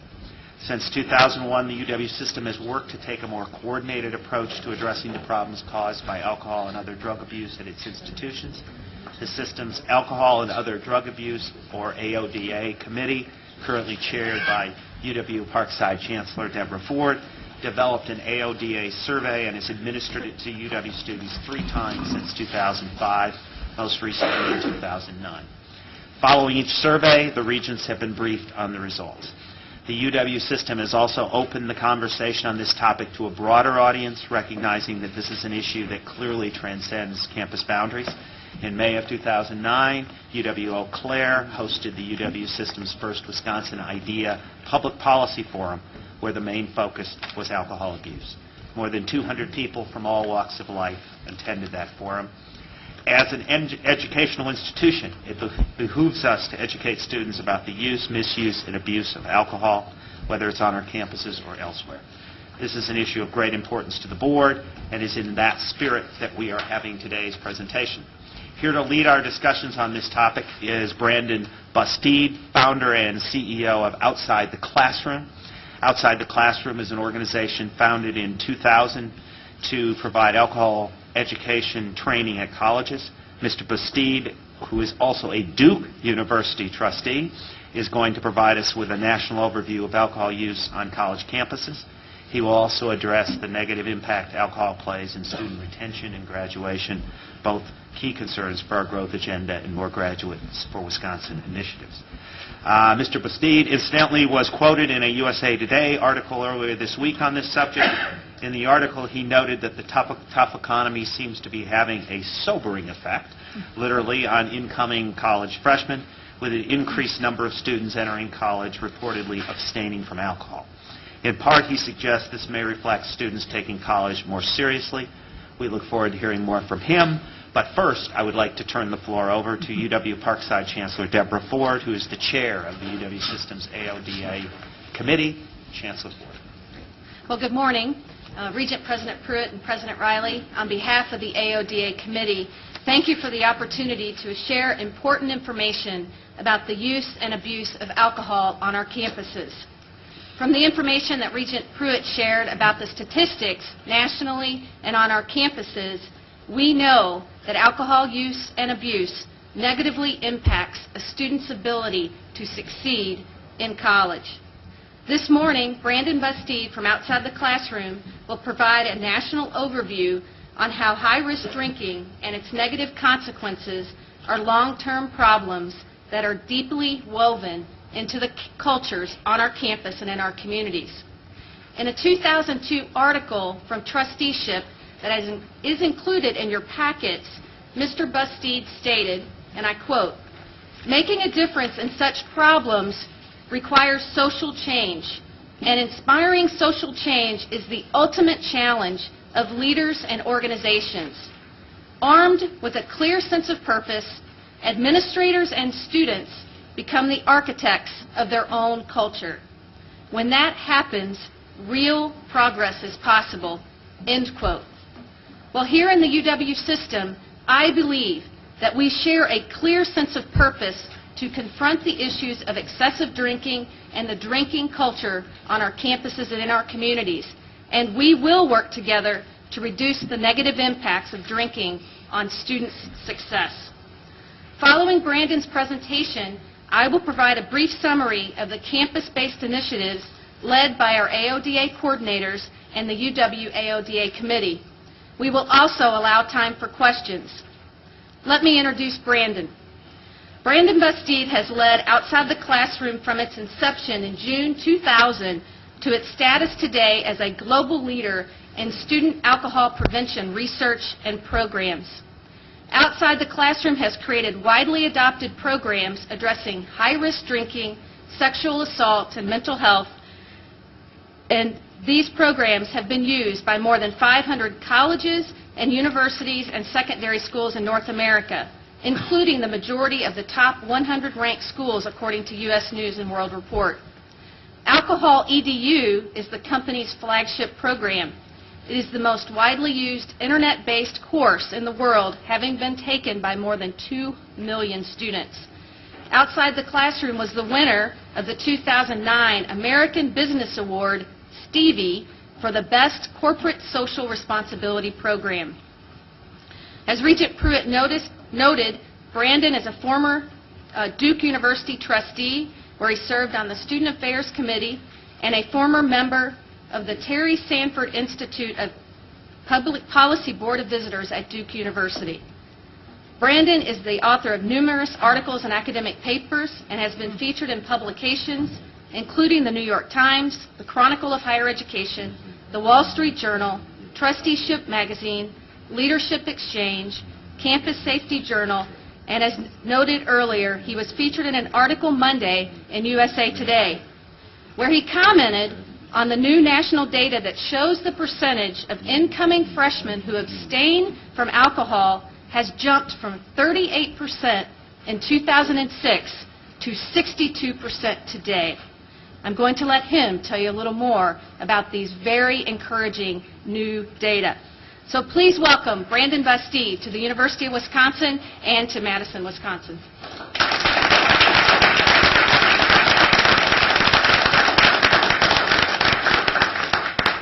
Pretty crazy we're starting off with a bit of good news about this issue, right? I'm delighted to be here. Actually, I should say, up until about 4 days ago, I was really delighted to be here. But I had a change of heart after my Pittsburgh Steelers lost this game called the Super Bowl. I knew it would be a tough crowd here today. So, in the interest of full disclosure, I just wanted to put that out there. Congratulations on your victory. The good news is, right, Wisconsin's #1 in football. Rose Bowl, that was a decent showing, but sorry that didn't happen. But great year for football, right? Congratulations for being #1 in football. Unfortunately, we know from a lot of good data that Wisconsin is also #1 in another arena, which is drinking. So if you rate the states, forget college students for a minute, and just look at youth, adults, all kinds of drinking rates of just basic consumption, binge drinking rates, Wisconsin leads the list at #1 out of our 50 states. So that obviously is something that's a huge challenge, because when you think about a Wisconsin university system, a large percentage of your students are coming from the state. So inevitably, you're inheriting a group of students that are already at a higher level of high-risk drinking, a higher level of alcohol consumption, a lower level of non-drinking or abstention rates. So in any event, what I'm going to try and do today is a few things. Let me just cut to the chase on the Cliff Notes version, because there's 3 major things that I hope you take away from this. One, we really need to change the conversation about alcohol. When we talk about this, and believe me, it's an ugly issue, right? I mean, every time this subject comes up in higher ed, it's not a fun conversation. It's usually around a tragic death or something of that sort. It's usually very reactive. We usually talk about it just as a health and wellness issue, and that's a very important framing. But I would argue that if we only look at it as a health and wellness issue, we are going to continue to fail in the ways that we have over the last several decades. The other point I want to make is that if we view this as just a student affairs issue, that student affairs is really the only place in which we think about how we deal with this, we will also fail. Boards of regents need to be engaged and involved to exhibit leadership in this in a number of different ways. Chancellors, presidents, provosts, athletic directors need to be out on point on this issue as well. And finally, and this is the exciting part, I think, that I want to leave you with, change can happen on this. I'm familiar with more than a couple dozen institutions around the country, public, private, large, small, all around the place, who have literally over the last decade of work dropped their binge drinking rates by double digits. So it's possible, right? Progress is happening, and there are actually some simple steps that can be made that will help move the needle on this issue. So let me go ahead and dive into things here. I'm going to cover kind of broad priorities at the board level because I want to try and shape this from a board of trustee or board of regents perspective. I'm also going to talk about all the links between alcohol and what we view as our core mission drivers of institutions of higher education, right? So let me just put this out there. A core mission of higher education is not the health and wellness of our students. You rarely see that articulated in a university mission statement, right? It's barely ever framed in a university strategic plan. But what we do talk about is academic performance and rigor, student engagement, college completion, right? So there's some fascinating ways in which I get to that point about how we need to change the conversation because I'm going to share with you a lot of things that connect that. And then I want to just kind of finish up with some very specific thoughts relative to the role of Board of Regents and chancellors in this work. And a way to kind of think about how you can assess each of the campuses in terms of where you're at. Now, if you go to the Association of Governing Boards, and they do a survey on this frequently, so you've probably seen this, and you look at the top priorities that boards have indicated as their agenda, right? You see a whole bunch of things here, and they're a little different between public and private institutions, but you have to strain really hard to see anything up there that relates to alcohol. I mean, alcohol is not an obvious priority here, yet we know that it, in some ways, is kind of an 800-pound gorilla of issues on the college campus. So what's fascinating, though, is as I go through this, you'll start to see how alcohol connects to pretty much every one of these major priorities that boards are thinking about. But it's not obvious on the list, and it's not obvious in our national conversation. What is obvious in our national conversation, and this is not news to any of you, is college completion, right? President Obama has hung out a goal in 2020 for the U.S. to get back to the #1 pole position as a percentage of our population that has a college degree. We have dropped precipitously in that data. We're down to number 13 in the world, and that's really happened in the last 15 years, a very short period of time, right? So obviously that's one of the major priorities. We know that there are many reasons why that matters, but one of them relates to where we are in terms of our economic struggles, that there is a real financial reason for improving retention for our institutions. You take this and look at an average retention rate of 80% across different institutions, just a 3% improvement in the retention rates across these things moves the needle as much as $8 million for a public research university on an annualized basis. These are real dollars. These are dollars that help us build more faculty, provide better services to students, etc. So it's a real thing. And linked to this, we have seen a whole bunch of universities who have now started to make moves to make retention a real priority, right? We have retention committees. We have new roles being created who are focusing on retention as a major part of it. And what's fascinating is most of the conversation around this retention thing has been around, it's been academic in nature, right? It's about student advising and academic support and tutoring and a number of things like that. And what's fascinating is that there have been a couple studies now that have shown that some of the investments made in the student services realm, for example, are actually yielding a higher ROI than some of the investments we make in things like instruction and academic support services. Now, obvious point, these are not mutually exclusive things. But in combination, we have a little bit of interesting data here to say that some of the things we're doing to invest in student services are actually moving the needle a bit more. So now let me segue a little bit into the links between this. Now, I think most of us intuitively come to the place where we understand that a student who's drinking a lot is probably not doing as well academically as they could, right? I mean, I think most of us get that. But what fascinates me, no matter how many groups I talk to, and incredibly intelligent and well-educated groups, very few people have an understanding of the pile of data that's connected to this, right? So just off the top, there are more than 24 published academic studies showing that the more a student drinks, the lower their GPA goes, right? So, I mean, it's just undeniable evidence. And yet, we don't really have a sense for that in terms of the conviction with which we talk about this. So let me just start with a few things. We know on the bottom axis here is typical number of drinks a student consumes, 1, 2, 3, 4, 5, when they drink, right? And for each extra drink they consume, the likelihood that they're reporting negative academic consequences like missing class, being unprepared for an assignment, just keeps going up. And so it's obviously something that we need to pay attention to, because if academic consequences are happening, that probably should be linked to some decreased performance. Now, here's the one statistic that I just can't live with. This is the one statistic that higher education cannot live with. Let me just explain it very briefly.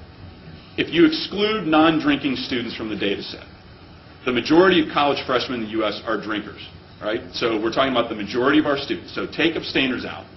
Of the students who declare they drink, and this doesn't matter any level, from one drink to you name it, the majority of those students are spending more time each week drinking than they are studying. More time drinking each week than they are studying. Now, what's going hand in hand with this is that over the last 30, 40 years, the number of hours spent studying by U.S. college students has been dropping precipitously. So just look at this data from 1987, 47% of students reporting 6 or more hours a week studying. That's dropped to 32%. In the 60s, that was in the mid-60 percentile range. Okay? So it's pretty fascinating to look at this, but basically where we are is that our priorities, our students' priorities, I would have to say, are way out of whack when it comes to this, right? So, I put that out there to continue this conversation around academic consequences. This is stratifying students' reports of things like missing class and getting behind in schoolwork by their frequency of binge drinking. So students who are at a non-binge level, students who occasionally binge drink, and students who frequently binge drink. Look at how much that ratchets up across those different categories. I mean, this is almost a hockey stick-like curve when you look at it. And, it's no surprise then that this relates to some decreased academic performance. So, number of drinking binge occasions, the more likely you do that, the more likely you are to have a lower GPA. Several studies that show this. There's actually some evidence to say that first-year students are actually more sensitive to occasions of binge drinking than upper-class students in terms of the decreased academic performance. And we all know that if you start off right from the gates, out of the gates, with some academic problems as a first-year student, you're incredibly challenged, right? So something very critical as we start to think about this.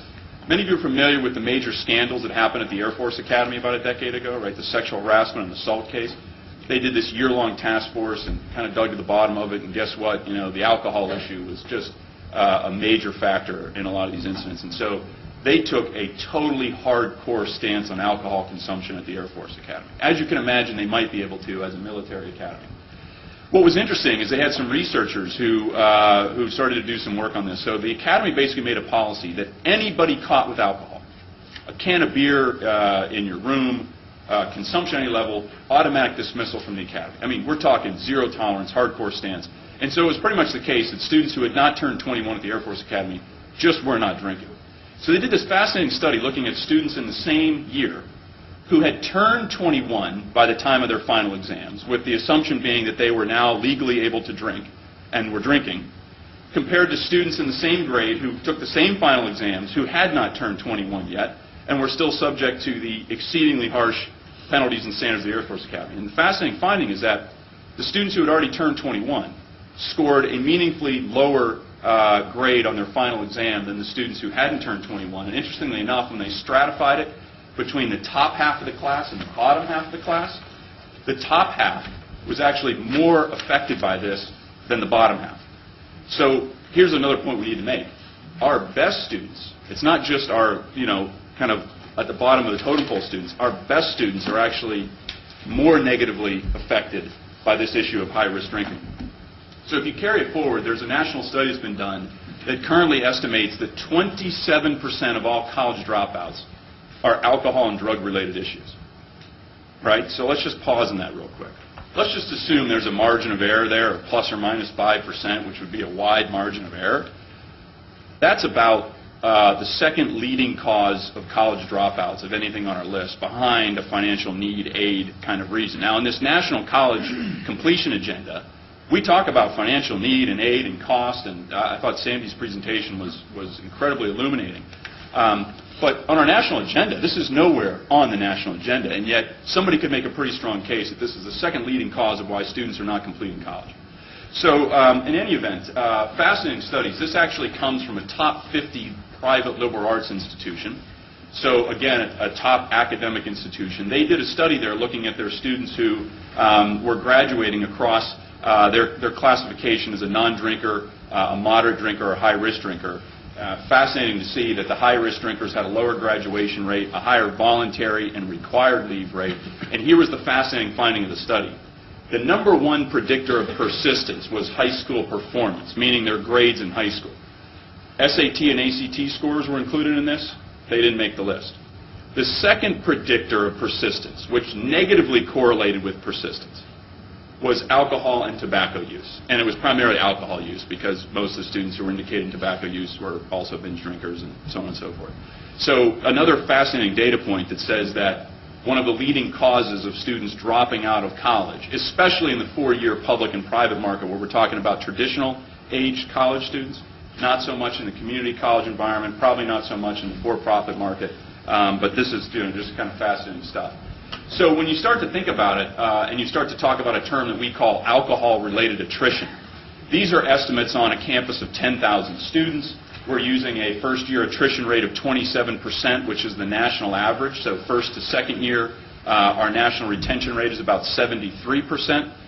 That's pretty much an all-time low in the history of higher education, which is pretty hard to believe. But in any event here, if you look at, I just shared that data point with you that 27% of students who drop out are alcohol-related issues.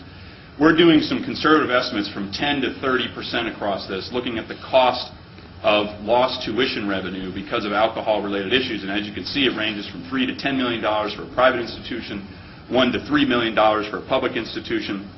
We've estimated this data across the entire University of Wisconsin system. So we've taken all the campuses and averaged it out, right? So total number of incoming first-year students, the average retention rate from first to second year, obviously variability across the schools in the system. But what it boils down to is that conservatively, right, if I just told you that Wisconsin was one of the biggest binge drinking states in the country, I'm being very conservative in estimating that between 10 and 20% of your students are dropping out because of alcohol-related reasons. Whatever the point is, that this is a range of between $13 and $27 million a year that's lost in tuition revenue between this issue. If I ratchet it up to 30%, it would be closer to $40, $50 million, right? So I don't know where this number is, but I can tell you that safely, it's probably not as low as 10%. It may be around 20%. It could be as high as 30%. So it's a major thing to think about. Now, here's a fascinating point. Whether the campus actually has a big drinking problem or not, students who come to that campus with the impression that all the students there drink, or the impression that the school is a party school campus, if they're non-drinkers, they're less likely to be happy at that campus, and they're less likely to stay, right? They indicate things like not happy at school, do not feel valued as a person, do not fit with other students on campus. So back to this USA Today story from Monday. I was so excited to see some of our data quoted, but the front cover is the Steelers getting pounded by the Packers. It just totally ruined all my fun on Monday. But in any event, this trend of a rather significant increase in non-drinkers coming to college is very real. It's the most pronounced trend that we've ever seen in 30 years of measuring this issue. By the way, it's also happening in the high schools. Monitoring the Future study out of University of Michigan just announced last week that drinking among high school students is at an all-time low in their 25 years of measurement. This is all great news. Now it becomes a huge challenge. It's an opportunity, right? You want to compete for the best and the brightest students. You're going to have to think about how the University of Wisconsin system markets itself, first and foremost, as a place that's interested in capturing those students, and then also delivers on the promise of a lifestyle that those students are looking for. More alcohol-free social options on campus, more residential options that are alcohol-free by varying choices, whether those are students in recovery for religious reasons, just because they don't want to drink because of some kind of personal preference, right? A lot of different categories of what we think of as students who are not interested in drinking. But so here's the fascinating thing, right? You want to bring more of these students to campus. The national trend is that more of these students are coming to campus and they're making choices around the campus's drinking or not drinking issues or their perception of those issues. The challenge is going to be that a lot of those students could come to a campus with a party school reputation and leave not because they have an alcohol issue, but because they perceive that the campus has an alcohol issue, right? So this is an enormous opportunity and also an enormous challenge.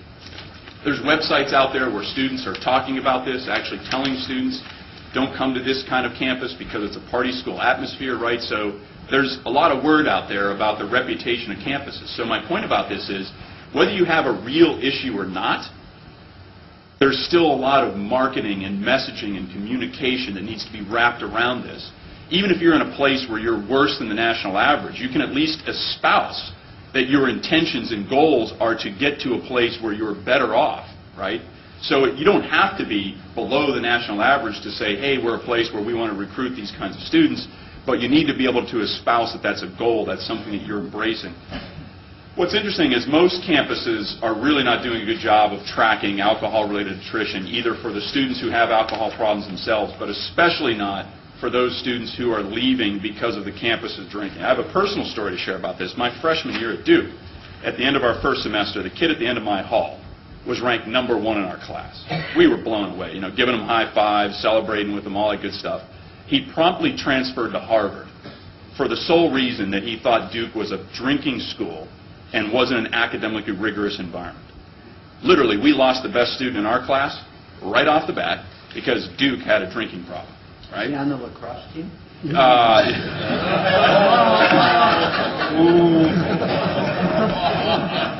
unlike you. I knew it was going to be a rough day. No comment.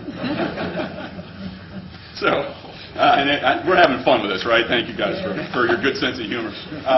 Now, here's an interesting thing, right? So another survey done that was actually asking people about which groups and offices and roles on campus exhibited leadership on addressing alcohol issues. And I can be critical of myself in this role in that I sat in a trustee seat for several years. But boards of trustees, or regents, are at the bottom of the list. Now, I'm not suggesting that the alcohol issue is the sole responsibility of boards of regents and trustees, but to see the ultimate governance body of a campus be ranked last in their visibility of providing leadership on this issue is stunning. And guess what? Who's shortly behind? Faculty, right? So back to my point about if this is just a student affairs issue, we will continue to fail. We are in an enormously productive position to exhibit leadership on this, and sometimes it's as simple as just talking about talking about this issue with constituents, talking about it at the state level, that this is something you care about, that this is something you want to address, this is something you're going to address. So we've got a lot of room to move. The good news is there's nowhere to go but up on that ranking, and there's nowhere to go in terms of Wisconsin drinking rates than down. I actually find that to be a very exciting and empowering position to be in. So let me just wrap up here with a couple of thoughts, right? One is, specifically thinking about the role of governing boards. Provide behind-the-scenes support to the chancellors, right? Because the chancellors are the ones who are going to get the letters from the disgruntled student who, when you crack down on the alcohol issue, is going to say, you're taking away all my fun. You're going to hear from the alumni who are disgruntled because, well, geez, we drank in college and that's just the way it is. The chancellors are the ones that will be out on point, and I think this governing board can provide a lot of support in basically getting behind those chancellors. And I think one of the ways you can do it, and I mentioned at the beginning, is start to reframe our conversation about alcohol, right? I've given you a lot of talking points here as an academic problem, as a student engagement problem, as a retention problem. Those are really important ways to frame it, right? I'll just be very provocative. I've been doing this work for 11 years, and it's not because I care about the alcohol issue. It's because I care deeply about higher education. And I've seen far too much data that says this problem is the biggest black eye for U.S. higher education, right? That's why I do the work I do. Not because I came to this issue of alcohol with some passion and interest in it, right? That's why I'm interested in it, because I think it's something that's holding back the potential of literally our best and brightest in this country. One of the other things to think about that's linked to this is to actually articulate it in strategic goals and plans. Now, we've done an audit of campuses. We have found 9 campuses in the entire country that have articulated this work as a goal in their strategic plan. It's no surprise that we aren't doing a lot of work on this because it's not on the list of things in our strategic plan. Now, stuff like the environment, right, and being green has popped up on that list recently. So if you start to look for a recent benchmark in higher ed history, this whole green movement of LEED certified buildings, et cetera, that's pretty new. And if you look what we've done on that front, we've put it into strategic plans, we've designated czar roles who are in charge of that stuff. You know, chancellors are out there speaking about these issues. We're actually building new buildings that we're spending more money on to get them LEED certified, et cetera. The other piece is creating accountability measures, and I've written a lot about this in Trusteeship Magazine and with the Association of Governing Boards. One of the most effective strategies a board can do is just simply say, hey, We don't care what the metrics are, right? There's experts around the table that can tell us what the best metrics are to look at, binge drinking rates, harm from alcohol, etc. But we want to see them, and we want to see them on a regular basis. Are they going up? Are they going down? Are we making progress, or are we not? So one of the things you can do is you can just simply say, we'd like to see those metrics reported to us in some form every year to the whole board, right? So that can be done as a formal report, it can be done as a written report, but to have that as a means to track progress and to even think about some unique things. This is a great example from Ohio University. President Roderick McDavis, who's their board of trustees, came to him in his first year of the presidency, and they happen to have been ranked just very recently the #1 party school in the country. So the board of trustees said, look, we're done with this, right? We want off this list. It's making the brand value of our degree less in the marketplace because of the perception that we're a party school. And McDavis said, hey, great. I'm so glad you're behind me on this. But I tell you what, if you want me to focus my time and energy on this issue, you're going to have to hold me accountable. Write it into my annual review or my biannual review or whatever it might be as something that you want me to focus on, because right now I'm fundraising, I'm doing this, I'm doing that, and those are the priorities you've set in front of me. So this is literally a president volunteering to his board to say, hold me accountable in some form, because if you don't, it's going to drop through the cracks because you give me the other priorities that I need to go spend my time on, right? So fascinating thing. And then, finally, I'll just say a couple things. You can make a ton of progress on this issue without spending a dime. The messaging, the marketing, all kinds of things, policies, all that.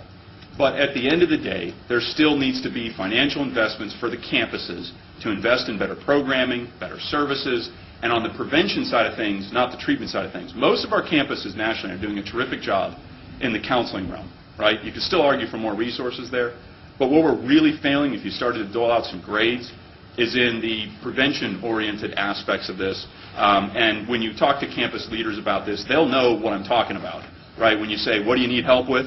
They're going to give you a ton of answers. So you don't need to get those from me. Go to your campuses, have that conversation with them, and find some way to marshal some additional resources for them, because the return on investments in this are just going to pay dividends beyond any way we could possibly measure it. So let me conclude there. This is just a quick snapshot, by the way, of a self-test that we provide to institutions.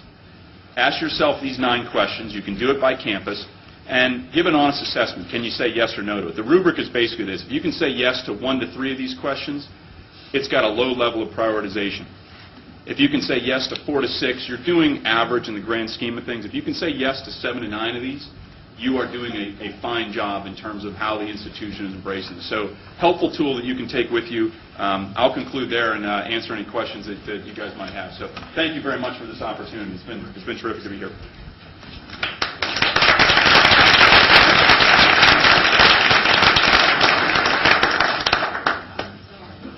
Well, thank you, Brandon, and we are going to bring Brandon up for questions, but I know one of the questions two questions you will ask is, what are we doing in the state of Wisconsin, and what do you need to do?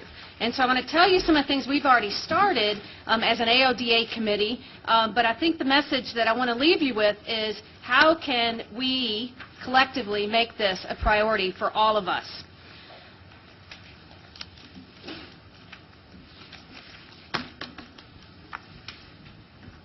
First, I want to talk about the goals of the AODA committee. And at the campus level, we have 3 strategic goals. The first one is engaging the university committee in addressing AODA issues impacting our campuses. The second is assisting our students to be able to make healthy and safer decisions and choices about the use of alcohol and other drugs. And it's very encouraging that students are coming to our campuses and are not using alcohol as they were. And I think it's important to note that the majority of first-year students are under the legal drinking age. So we have to think about that as well. We also are working to adopt research-based practices to evaluate our program effectiveness on our campuses. At the system level, the AODA committee is focused on coordinating our system-wide efforts, seeking financial support for our efforts, and we're working with several granting agencies and actually have a new project that we just launched I'll talk about in a moment. And coordinating regular and consistent data collection and dissemination, that is through our survey, as well as other state, local, and national data. And then fostering relationships with other state and community agencies organizations, and institutions. We know that this is not our problem alone, and we need to be able to work with our communities and create community coalitions to affect real change. Specifically, as Brandon mentioned, I believe here in Wisconsin that we are focused on prevention and education around alcohol issues on our campuses. I believe we do an excellent job responding, but all too often, after our immediate response has passed to an immediate challenge, we forget about this issue. And now it's time to make this an issue at the forefront each and every day. One of the things that we've done, Cindy Graham from UW System and Annie Hoffman from UW Stevens Point and the AODA committee created a toolkit, and I have a sample of that here. And this toolkit was presented to the chancellors a few weeks ago. This toolkit includes a checklist so that we as chancellors can assess the use of best practices on our campuses, so that we can see how we are doing as an individual campus and how we need to make this a priority within our work. We'll also use this self-test that Brandon has included. As we talked about earlier, we will be launching the biannual AODA survey on campus later this month, and those results will be presented later this year. The AODA committee is also planning the biannual alcohol symposium, where we will share best practices, learn from national and state leaders, and engage in important dialogues. This year, we will be inviting students to the symposium, and we are looking forward to student involvement in creating positive campus cultures around alcohol use. In addition, we are working with our colleagues who lead the Wisconsin Covenant program. We will be asking them to consider including alcohol education and a pledge to abstain from alcohol as part of the agreement. We believe we need to start before our students come to college in affecting the perceptions about our campuses, and certainly Brandon has supported that as well. We are also preparing a UW System alcohol philosophy statement for adoption by the chancellors, by the UW System administration, and by you as regents, because we believe we need a unified voice around alcohol use and abuse on our campuses. We are also discussing ideas of how to engage with our campus communities and lead community-based coalitions to reduce alcohol use among college students. And this is through a grant we recently received and had a training program for many of our AODA professionals last week in Stevens Point on a campus readiness assessment and model from Colorado. An excellent example of community readiness and community response was reported in Tuesday's Dunn County News. But it's important that it's not only in Dunn County, that it's really in all of our counties. And Julia Sherman, who's the chair of UW-Madison's Wisconsin Alcohol Policy Project, said that the alcohol culture and environment is about 4 A's: making alcohol less available, less attractive, less acceptable, and less affordable. This was a program, a seminar for Dunn County. It included Menominee City Council members, local tavern owners, and the Menominee Police Department, and representatives from UW Stout. And it was called Promoting a Positive Alcohol Environment. And I have to recognize my colleague, Chancellor Chuck Sorensen, for making sure and taking bold action in his community to really address alcohol use and abuse in his region. And he has a Chancellor's Coalition to curb high-risk alcohol use by the university students. And some of the efforts that they have engaged in is that there are 20% more classes on Friday. Students are now fully informed about Stout's policies and sanctions regarding alcohol use. Their attendance policy has been reviewed, and it can be used in grading. And parents are notified, and this occurs on many of our campuses, when students repeatedly violate the law or Stout's alcohol policies. So an example of how we're working on one campus, and I know many of my campus colleagues are doing very similar efforts. I also have to thank the AODA professionals and UW System colleagues Cindy Graham and Larry Rubin for their hard work. But this cannot be their hard work alone.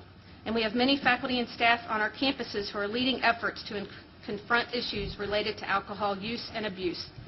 They need our support and our encouragement as we lead with a clear sense of purpose to move from talk to action.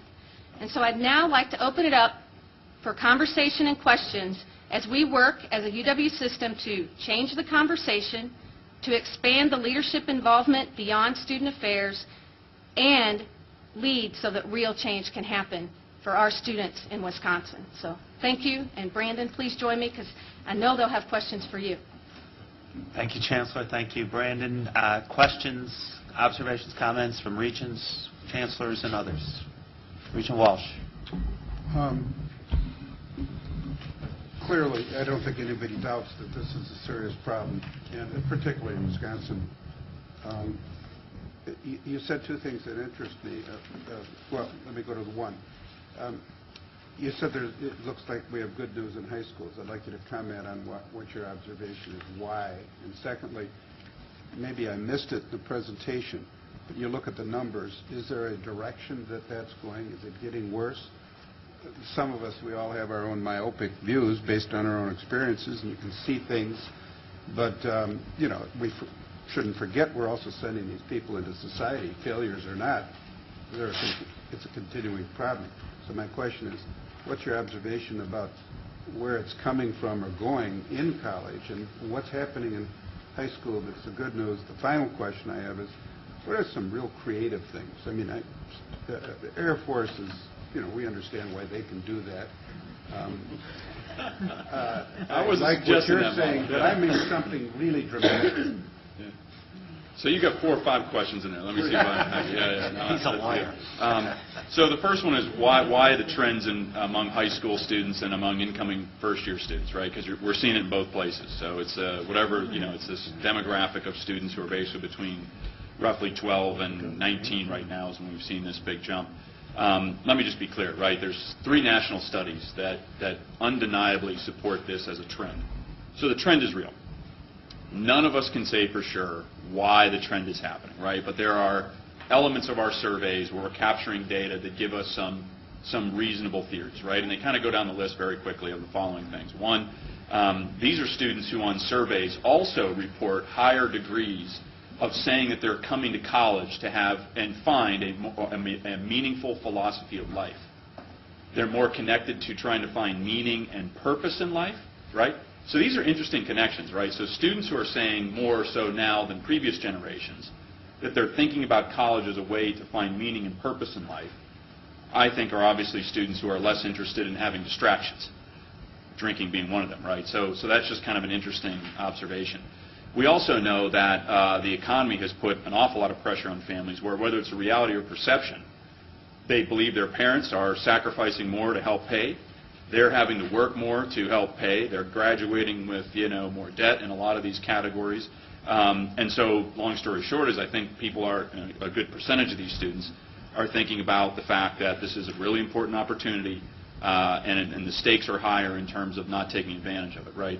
So then there's a couple other interesting ones that fall in that category. So things like Facebook, which years ago if anybody was on Facebook in 2004 when it was just college students, it looked like a Girls Gone Wild video. Topless pictures, all kinds of stuff. And now that your mom and grandma are on Facebook, right, it started to be tamed down considerably from where it was. So there's actually some theories and some data out there to suggest that now that students know that everything they do is going to be part of a public World Wide Web viewpoint, and that they know that, by the way, employers who are hiring them out of college, one of the first things they're doing is checking out Facebook profiles. One of the best ways you can eliminate yourself from a job pool is the keg stand picture of yourself from when you were a senior in college, right? So, and whether you put it there or not, or a friend tagged the photo, so in other words, all those things are just theories, right? I mean, your guess is as good as mine in many cases. So that's what's potentially driving this trend. So, I don't know how long the window is going to last, but the window is here. We have to seize the moment on that front. Now, the broader question about has college binge drinking gotten worse, the same, et cetera, all the national studies have looked at this over the last 30 years, right? And the national quote-unquote binge drinking rate of roughly 43 to 45% of students binge drinking has been pretty flat for 30 years. There's some really interesting trends underneath the surface, right? So I'm actually here predicting publicly, wrote an article in the Chronicle Hired about this, that in the next few years we will see a precipitous drop in the binge drinking rate on college campuses. I'm going out on a limb, right? So some people call me crazy for predicting that. But if I just look at the demographic that's coming through, 3-4 years of this freshman class trend, we're just going to have more students less interested in partying than we have ever before. So in my book, it's inevitable. But here's the things that bother me. There used to be a big gap between men and women drinking rates, men drinking much more than women. Over the last 15, 20 years, that has started to close the gap, and in many cases now, there is evidence that women are doing more binge drinking than men. Huge problem. Oh, boy, okay, sorry. A definition of binge drinking. 4 or more drinks in a 2-hour period for a woman, at least once in the past 2 weeks. 5 or more drinks in a 2-hour period for a man, at least once in the past 2 weeks, right? Then we can talk about, extreme binge drinking, stuff like that. We track problematic rates, which is 10 or more drinks for a man, 8 or more for a woman in 2 hours. 10% of college men drink at the problematic rate. And we're not talking about just drinking. We're talking about going after it, right? So there is some evidence that we've gone to the extreme. Slightly more non-drinkers, slightly more extreme binge drinkers. But it's really the trends of, the men and women drinking rates converging that's causing an awful lot of problems in obvious ways. And then the other thing that we're just frightened by in the data right now is 2 things. Pre-partying or pre-gaming. Front-loading, and has a different expression everywhere. The idea of doing a few shots very quickly before you go out to the main event, and drinking alcoholic energy drinks. Those are the 2 riskiest behaviors that students could ever touch by a mile. I would take drinking games with beer over front-loading with alcoholic energy drinks any day. And the data plays that out. So just a little insight on those things. And then you got a last question. Something really creative. Something really creative. I'll give you something very simple and creative. I know a school that's got double-digit drops in binge drinking rates based on one thing. They started getting very serious about taking attendance in class. I'm not kidding. And they especially focused on first-year students. So every faculty member who taught a first-year class reported in an online database any student absence. They triaged that to RAs, right, who were trained to have a 3-minute intervention with the student. It went like this. Hey, I noticed that you missed your XYZ class this morning. I'm concerned because we know that students who start missing classes may experience negative academic problems, and I just wanted to reach out and see how everything's going. That was the intervention. 68% of the students intervened with on the first occasion never had another absence, and their retention rates at that campus have gone up from 72% to 84% in the 10 years since they implemented the program. They just made an emphasis on academic rigor and said, you know what, we take class absence seriously, and oh, by the way, one of the other big things that, you asked for creative, but I'm going back to an old school simple idea, more Friday classes. Higher ed has checked out on Friday classes, and we've especially checked out on early morning Friday classes, which has now made Thursday night a drinking night on most campuses. So, I don't know if that's creative, but simple and to the point, right? Regent Smith. Chancellor, Brandon has given us a lot of statistics, and I suspect are national statistics on the campuses on how many staying moderate, high risk, why people are dropping out. Have we done studies on our campuses similar to that? And if so, do they follow the national trends, or give us an idea of what our statistics show? Well, yes, we have. This will be our fourth year, Cindy, for doing this survey, okay. And it is modeled after the National Core Survey, so we do have those same rates. And in terms of are we tracking, in some areas we're a little higher, and so we know that this is an immediate need area of focus for us. But in terms of the specifics of the data, I'd have to really turn to some of my colleagues who... I want to know if we're doing it, which we are. Yes, we are. They basically are following what... Absolutely. Absolutely. And then we'll have our newest data. We're collecting that here in the month of February and March on our campuses, and that'll be presented at a later Regent meeting. All right. Thank you. Regent Davis. Brandon, if I might call you Brandon. Sure. First, I guess I have 2 questions. I'm not going to give you 5 like my colleague right here. So, but I'm curious about how you track the correlation with drugs. Yeah. Because I think that there's a correlation between high alcohol use and drug use. I'm perceiving that to be the case. And so I guess I do have 3 questions. So then my second thing is... This is a classic Regent move, right? I have 1 question, and all of a sudden there's 6 there. So my second one is... You speculated, I think rightly so, on some of the reasons why there might be this trend for the 12 to 19-year-olds going down. And I didn't hear you say because maybe the adults in their lives are drinking less at home. So I just wanted you to comment on that. My last one is, do you all track income, family income data, and see if there's something there in terms of either the trend with the 12 to 19-year-olds or race, ethnicity? I mean, is it everybody is drinking less, or is it the wealthy drinking less, or? Yeah, so on the last thing real quick, lots of studies have been shown that correlate statistically different kinds of demographic categories as being higher or lower risk for alcohol, right? Right. The trends that I was just mentioning of increasing non-drinkers, that stuff, it's happening pretty much in every bucket we've measured, right? So the good news is it's happening everywhere. But statistically speaking, here's the highest risk student on our campuses. A white male from an affluent family who goes to a small private liberal arts institution in the Northeast, rushes a Greek organization as an athlete. Wow. That's the statistically highest risk person, right? So there is a socioeconomic linkage to this. You know, the more disposable income you have, the more likely you are to drink, the more likely your parents are to have had alcohol in the home, et cetera. So there are some fascinating things. On the drug trends, you're exactly right. I think a lot of us have this myth that something like marijuana use, for example, we have the students who smoke marijuana, and they just kind of quietly sit in their room and do their thing, and then we have the real binge drinkers. The data on this is stunning. I was just at a campus where we looked at this data, because we have this data for the campuses we work with, and of all the students who indicate marijuana use, only 2 of students on this campus were marijuana users who weren't binge drinkers. So usually it's about 86% of marijuana users are binge drinkers, which means that there really isn't this population of marijuana users who are different than binge drinkers. It's binge drinkers using marijuana while they're drunk. And it's also binge drinkers smoking cigarettes when they're drunk, right? We call that chippers in the public health vernacular. They don't smoke usually, but when they're drunk, they do.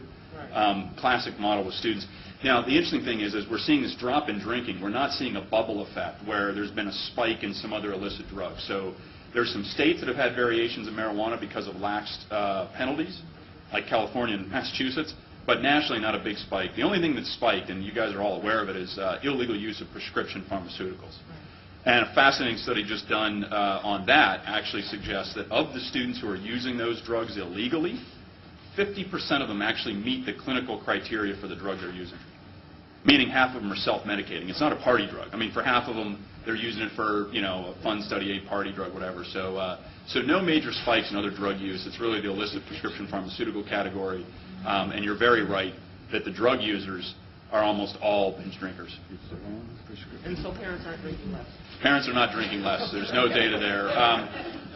You want any data on that? I'm a random stat guy, so this is interesting. The year in the United States where we had the highest rate of alcohol and drug use as a population was 1979. So think about the age of parents who are now sending kids to college. This is a group of parents who statistically were doing the heaviest alcohol drinking and drugging rates of any generation in U.S. history. So having that conversation with your son or daughter about, hey, I don't think you should drink in college. I mean, that's a challenge for a lot of parents, and I'm not being funny about it. You still have to have a conversation. You have to be very honest and open about it, but you have to come from the place of basically like, if I know what I know now, I wouldn't have done it. There were no studies that showed this, very clear linkage between X, Y, and Z. Now there are, so you can still have that conversation, but I think some parents are very challenged by that right now. Thank you. Yeah. Regional Office. Chancellor Ford, you said that Stout had instituted more Friday classes, and there was a correlation between. Could you expand on that, and how many years, how much experience is there to draw on?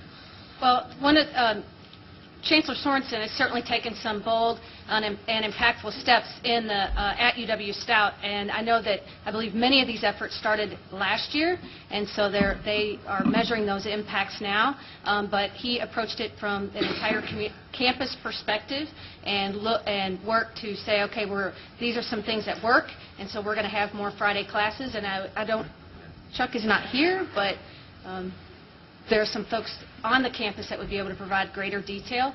But one of the things we talked about is that we don't want Chancellor Sorensen to be the only one out there talking about this publicly. We want to be able to do this and look at what can we learn from him and our other national colleges and universities, and how can we apply that not only as a system but on each of our individual campuses and how it fits with our cultures. Mr. Crane. With the reduced drinking statistics at this point, is that accompanied with other social behaviors? Risky sexual behavior, for instance? Is there a correlation? And I'm not talking so much about sexual assault as other kinds of risks? So real briefly, right, I mean,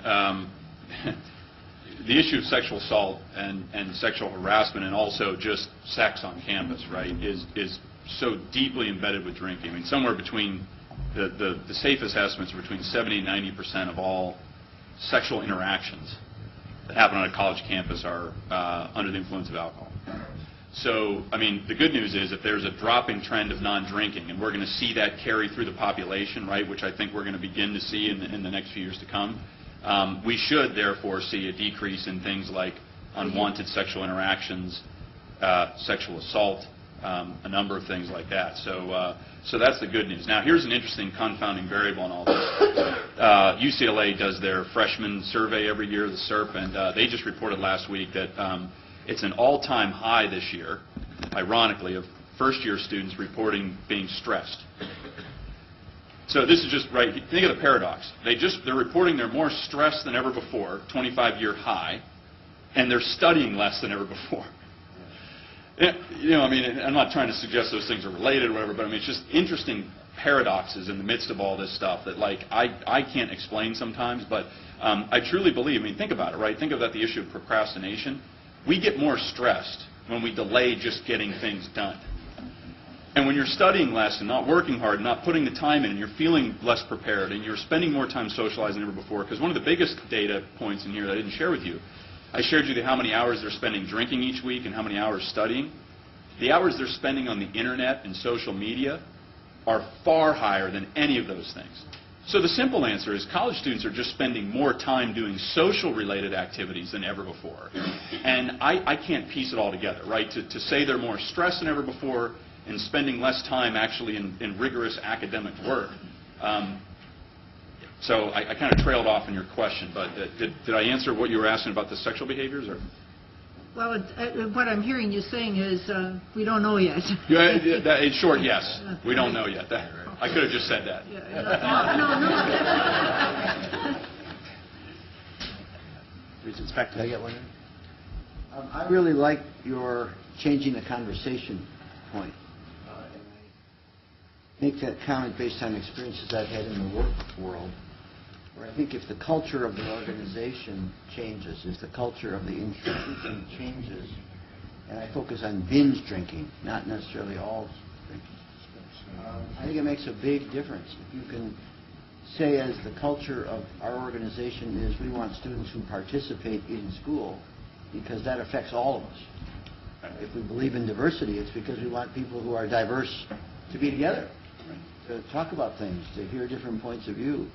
Every student who's prepared for class adds something to the class in many of the classes, even if it's just quiz sections. I think if you take that approach, you won't undermine your school as a fun place to be, and at the same time you'll show that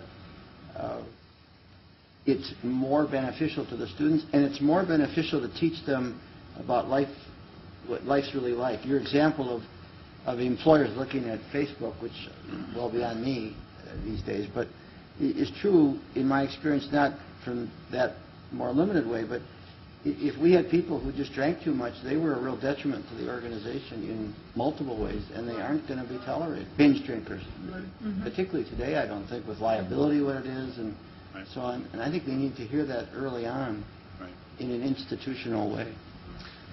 I totally agree. Yeah. Regent Powell.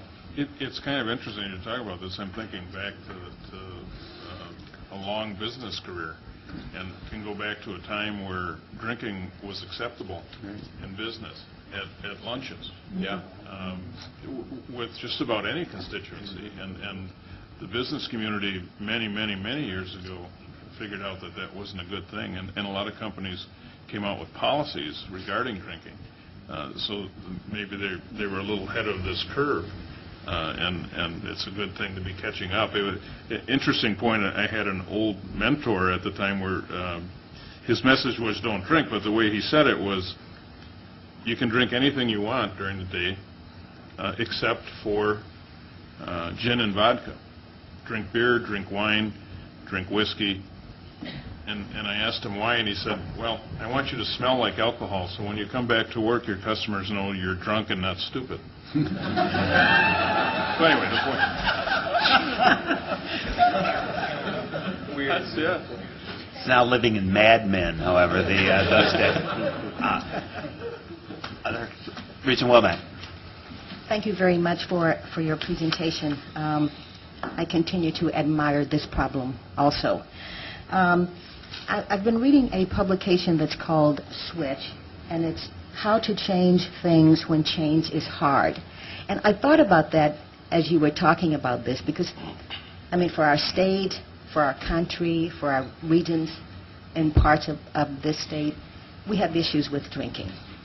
One of the things that this book actually points out is that all of us have, and it's written by Chip and Dan Heath, H-E-A-T-H, that all of us have a rider who is the rational side of us and an elephant who is the emotional side. And so our charge here, and as we look at all change, is to have the rational side outsmart the emotional side. But the rider is much, much smaller than the elephant. And so if we don't engage our community in the emotional side of this complex issue, the research will do no good. And one of the things that I would think would be coming forth would be, what are the bright spots across the country? What are colleges and universities that we compare ourselves to actually doing well that we in fact can emulate that is addressing this? So I'd be happy to follow up. We have a number of case studies of institutions, some of which may be fairly similar to how you view Wisconsin schools, some may not, but there's some consistent themes across them, and they're linked to a lot of the points I've made. So I would be happy to share those with anybody who wants to follow up. I mean, there's some good stuff to rely on. So. Chancellor Wells.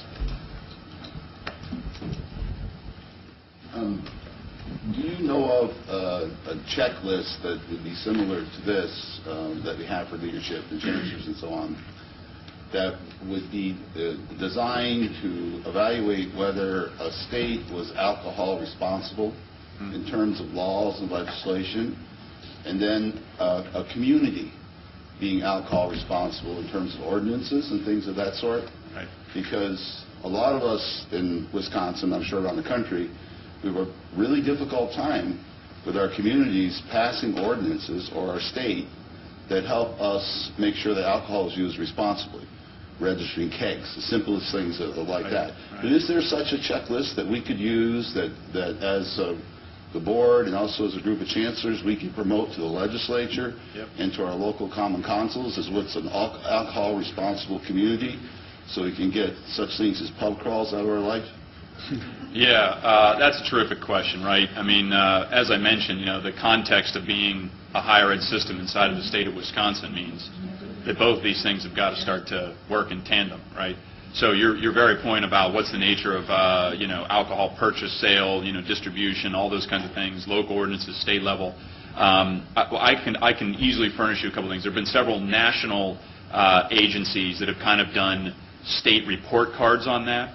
I don't know about specific towns, but they do have criteria where they look at alcohol outlet density, so the number of bars and restaurants and liquor stores per capita within a square mile range. And I know, of course, that Wisconsin ranks very high in alcohol outlet density, and those things are usually linked to just simply higher rates of consumption, right? So there's a whole bunch of stuff like that, including drink specials, like a ladies' free night, happy hours, ways that towns have kind of gotten around a lot of those things that have encouraged high-risk consumption. So I would be happy to give you a bunch of resources. I mean, I don't think I have anything as clean as a simple checklist, but I do have a whole bunch of criteria that you could kind of rate yourself against, which would be very motivational to the legislature. Regent Bartel. Well, we have here in your presentation a slide that describes the role of governing boards.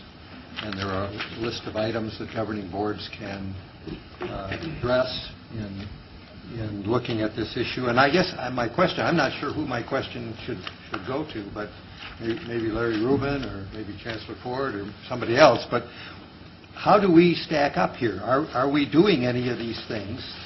Maybe I'm not aware, but are we requiring annual progress reports? Does the AODA put together this kind of information? Are we writing this into our evaluation process for chancellors and other personnel in the system? Are we doing some of this stuff? And if we're not, should we be? Because it seems to me that the case has really been made here that it's in the interests of all of our institutions to address this issue and address it now. I would just say, Regent Bartel, that I think the purpose of this presentation is obviously to surface exactly these issues. We're not going to necessarily decide them today, but I think hopefully we've all, if we weren't before, been even more sensitized to some of these questions. Now have some best practices that Brandon and Chancellor Ford have brought forward in terms of what things we could do, and we also, both at a board and also at a committee level, have the opportunity going forward to begin to look at some of those from a policy perspective as well as from a personnel perspective. So I would say this is not the beginning. I mean, it's a sort of a snapshot of an evolving process. Somebody will bring this back to us in the near future. And I could say, Regent Bartel, we do have every 2 years the AODA survey now, and we will be bringing that back. And as Chancellor Ford mentioned, we will be developing a statement around the alcohol policy and alcohol use that we will have our Chancellor sign and hopefully the board sign on to as well once we work through it with all of them. And although it's often not an explicit item in evaluations, it comes up off and on. I mean, what I find is in talking with chancellors, if, as it goes back to something that was said earlier, if there's been a significant incident or several of them on a campus in the last year, inevitably that becomes part of the conversation with the chancellor around evaluation time. But so I think we've got a ways to go in this area, and again, as Chuck said, that's why we wanted to have this discussion so we could get pointed in the right direction. But some of this has been ongoing, some of it is new, and I think we need to focus even more tightly on it. And that, you know, the statement that the chancellors and I all signed on civility was in part addressing this issue, and part of the impetus for that statement was a number of alcohol-related, really negative alcohol-related incidents that had happened on the campuses last fall. Well, it's two things. One, I didn't mean to be flippant before. That was my old mentor's way of saying don't drink. But secondly, David Walsh mentioned it earlier that we can't do what the military academy did. But I think we can, especially as it pertains to the law. And maybe one of our first answers should be that we certainly cannot. The majority of our students are underage. And we certainly have the tools to say we're not going to tolerate breaking the law as a kind of a first commitment. And not that we do or that we would propose that, but we probably haven't been on a statement basis as strong on that as maybe we could be. I think we can look at that. I think we do that for the most part already in dealing with underage drinking. Obviously, with the cadets at the Air Force Academy, they have a lot more control over what they do outside of the dorm and keeping them in the dorm than we do. And there was a number of years ago, Chancellor told me that when freshmen moved into the dorm on his campus, that some of the student life people would confiscate alcohol that parents would bring to leave with the students so the students didn't have to go out and risk getting arrested for underage drinking at the bar. And we would throw that alcohol away.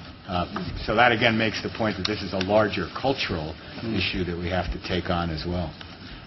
I think we're about to move up, but I just wanted to also acknowledge, I think there's extraordinary work being done by our chancellors and across the system on these issues and sort of personified here by Chancellor Ford and your great work, but also by, and in difficult times, I might add, as budget pressures press counseling services and some of the other services that campuses can provide. I think the leadership that's already being showed here is pretty remarkable. So I thank you, Chancellor Ford.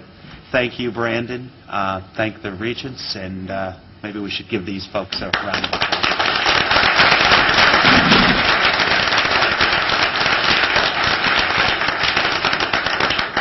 We are now going to break for lunch. Just to remind you, the Education Committee will reconvene here maybe a little bit after 1 o'clock, and Business and Finance and Audit and Capital Planning are going to start at 1920 Van Nuys.